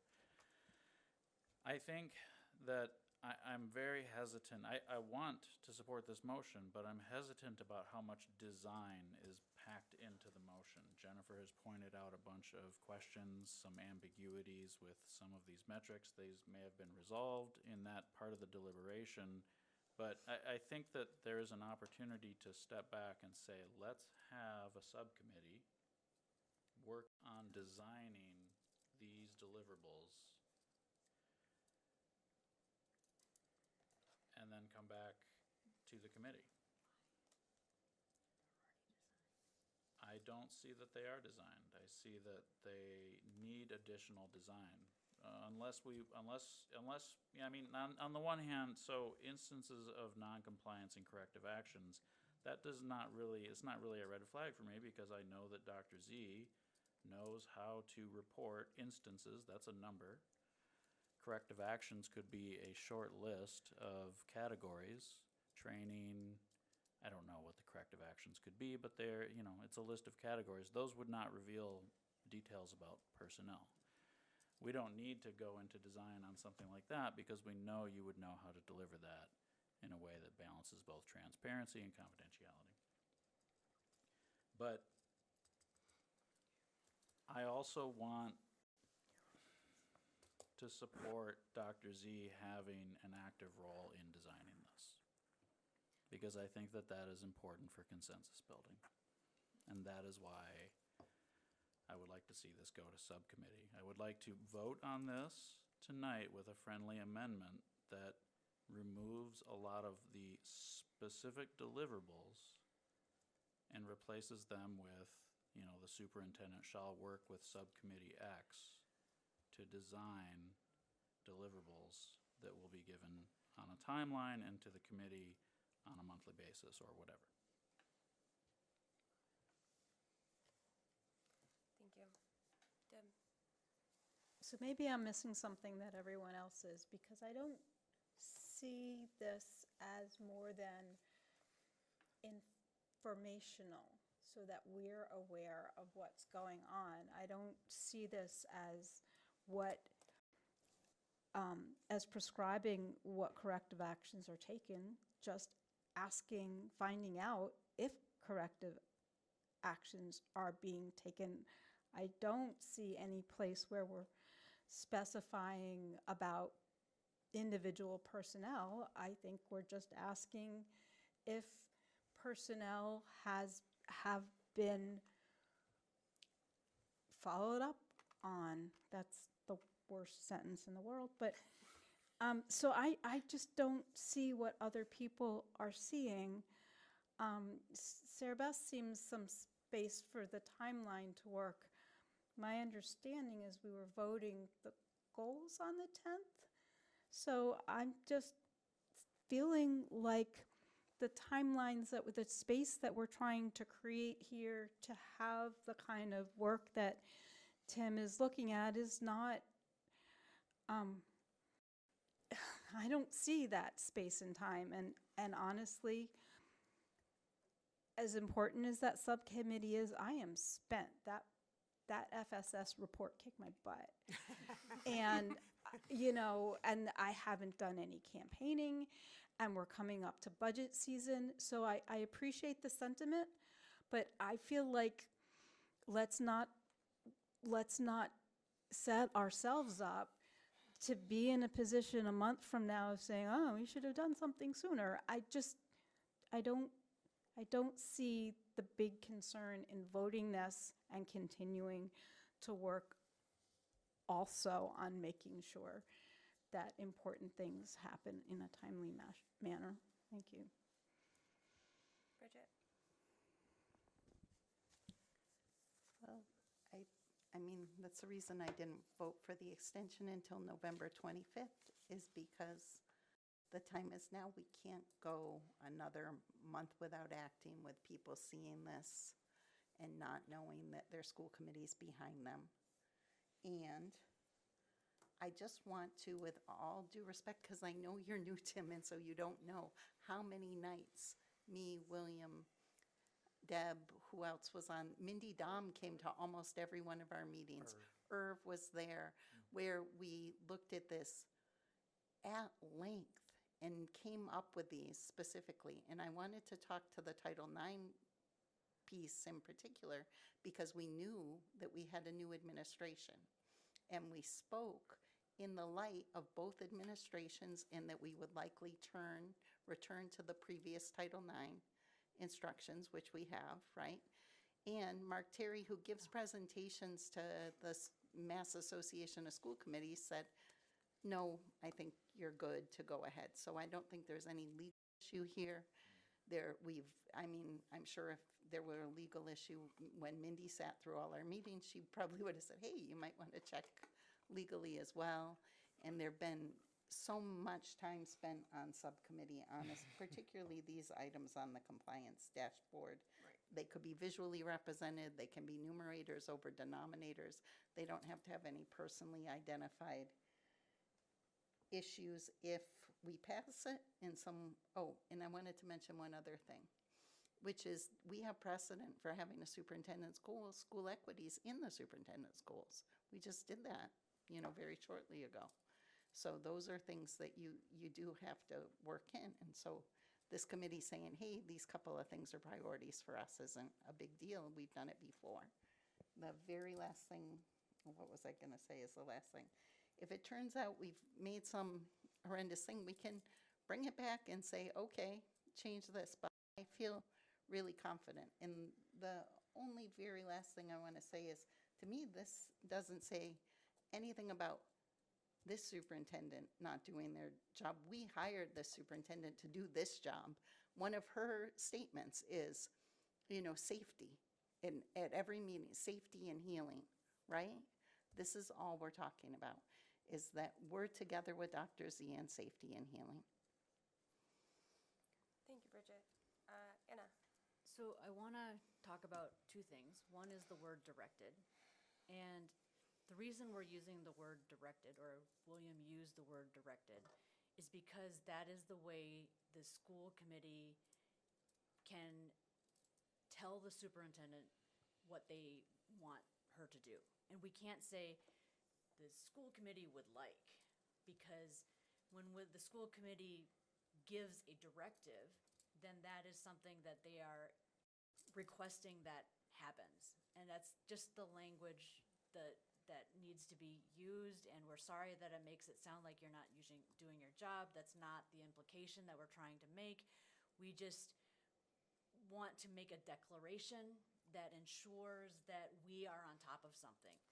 And so please excuse the way that it sounds. But the second thing on the goals is that in this statement, we are saying this is a priority for the school committee. Now, superintendent goal committee, please find a way to work it into the goals. And that's all we're saying. And so I don't think it's out of place to put that in this motion. I think that it is fine for the school committee to say this is something that needs to go into the goals, and so the goals committee can now please make sure that that happens.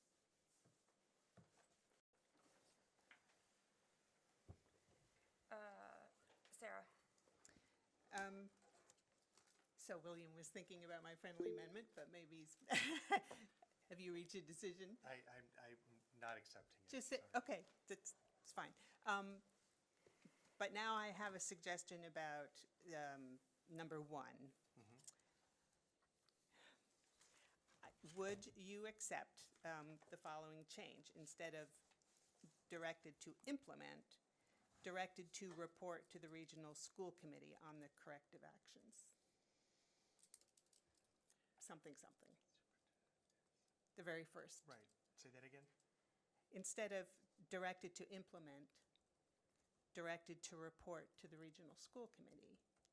On the implementation? On the corrective actions Yeah. that we're taking. I'm fine with that.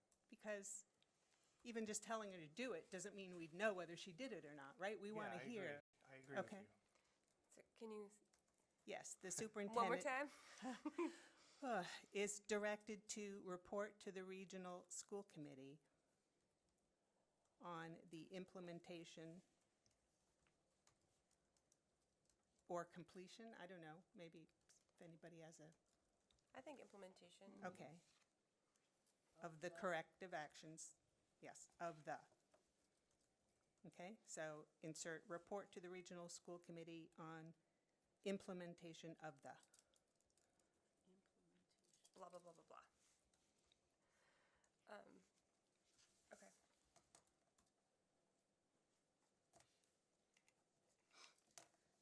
Jennifer, was that all, Sarah? Okay. Jennifer, I'd like Dr. Z to go first, if that's okay. yes.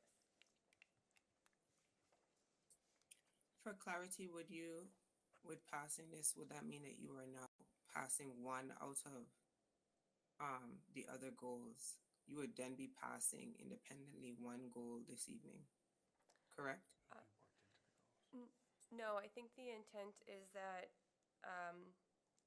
that this be worked into the goals. So that this is not a single goal, that this motion and direct and that it be part of what is used as artifacts and evidence of the goals being met. I don't remember exactly what the So goals are. this is Because not a goal. the language that I heard was that this be made a superintendent's goal for her evaluation. So I just want clarity that this is now a goal for my evaluation. I'm just asking for The clarity. language is, these metrics shall be included in the superintendent's evaluation goals for the school year. So the, the noun is about the metrics discussed in the deliverables section. So that could mean that they are indicators.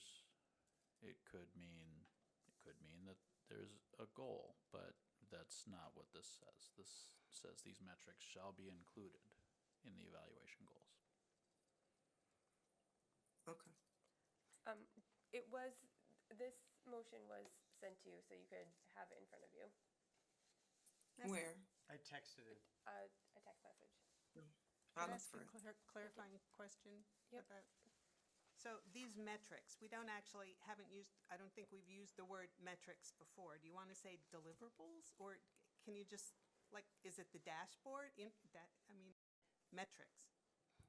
Nothing has yet been called a metric, so it's just, is it all of these things, or is it just like the dashboard things? Is it also the training plan? Is it also the? I think that's for the goal committee to decide exactly. Oh, okay. Okay. Like, I think I want the metrics to be included. I want this document to be included in the superintendent goals, but it's how they decide. They put that in there. And then we decide, because we have to vote on it down the road. Well, Hold on, Dr. Z, did you? So for clarity for metrics that have already been identified, then a goal has to be identified, because then you're telling me what I'm measuring. So can you please clarify which part of this document outlines the goal? Because if we have metrics measure something, so we have to identify what we're measuring. So the goal has had to have been identified.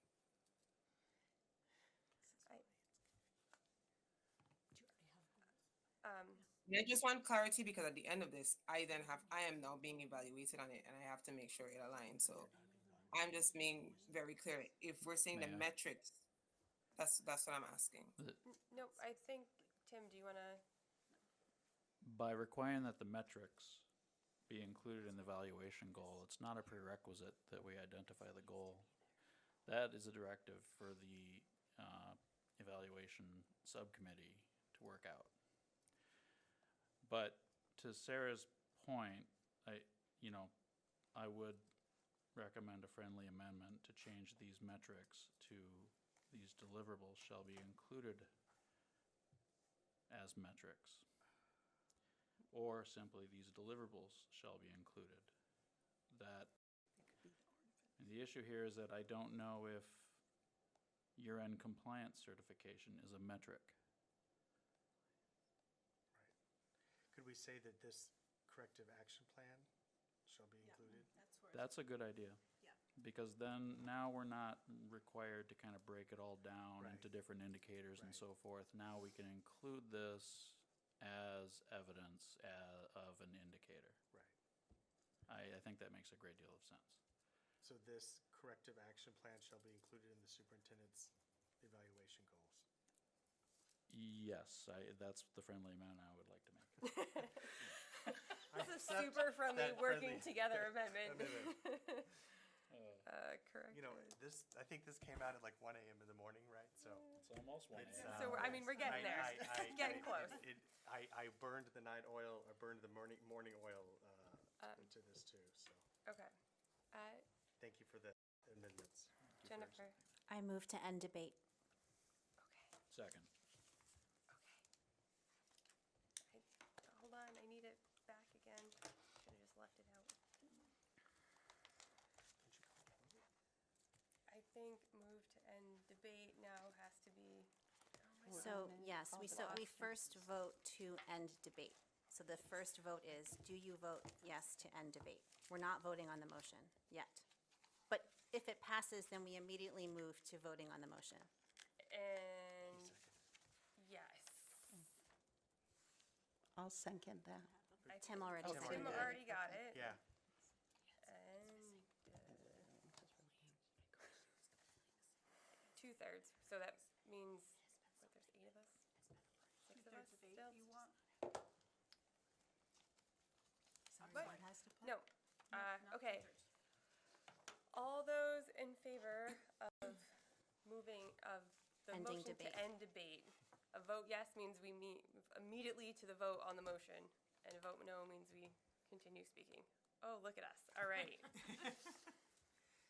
Okay, so we immediately move to our motion, which has been friendly amended several times.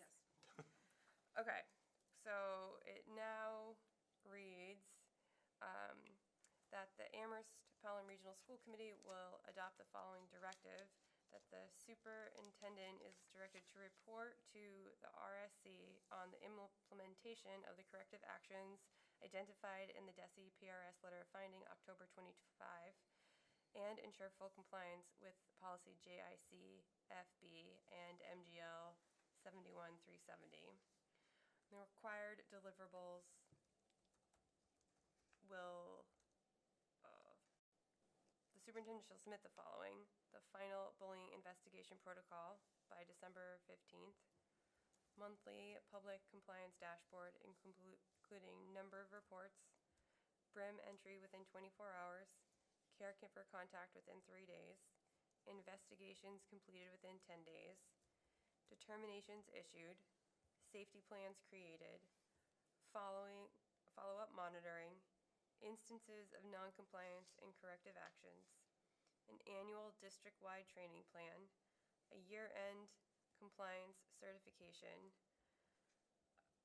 The superintendent shall present the dashboard at each regular school committee it meeting. should be monthly, sorry. At Because we just said monthly up there, sorry. monthly, Since we meet twice a month, Right. that doesn't make sense. Monthly, just present the dashboard monthly Right. to the regionals. monthly to the regional school committee. And these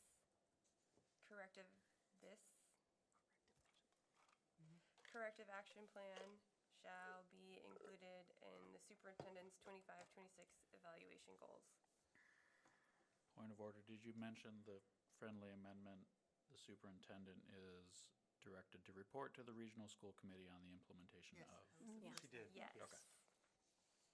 Yes, I tried to read all of my arrows and fold it in so it sounded, okay. Okay, so, William, this was your original motion, and you have accepted all of the friendly amendments as just read. Okay. Yes. Okay, all those in favor, please raise your hand. 1, 2, 3, 4, 5, 6. All those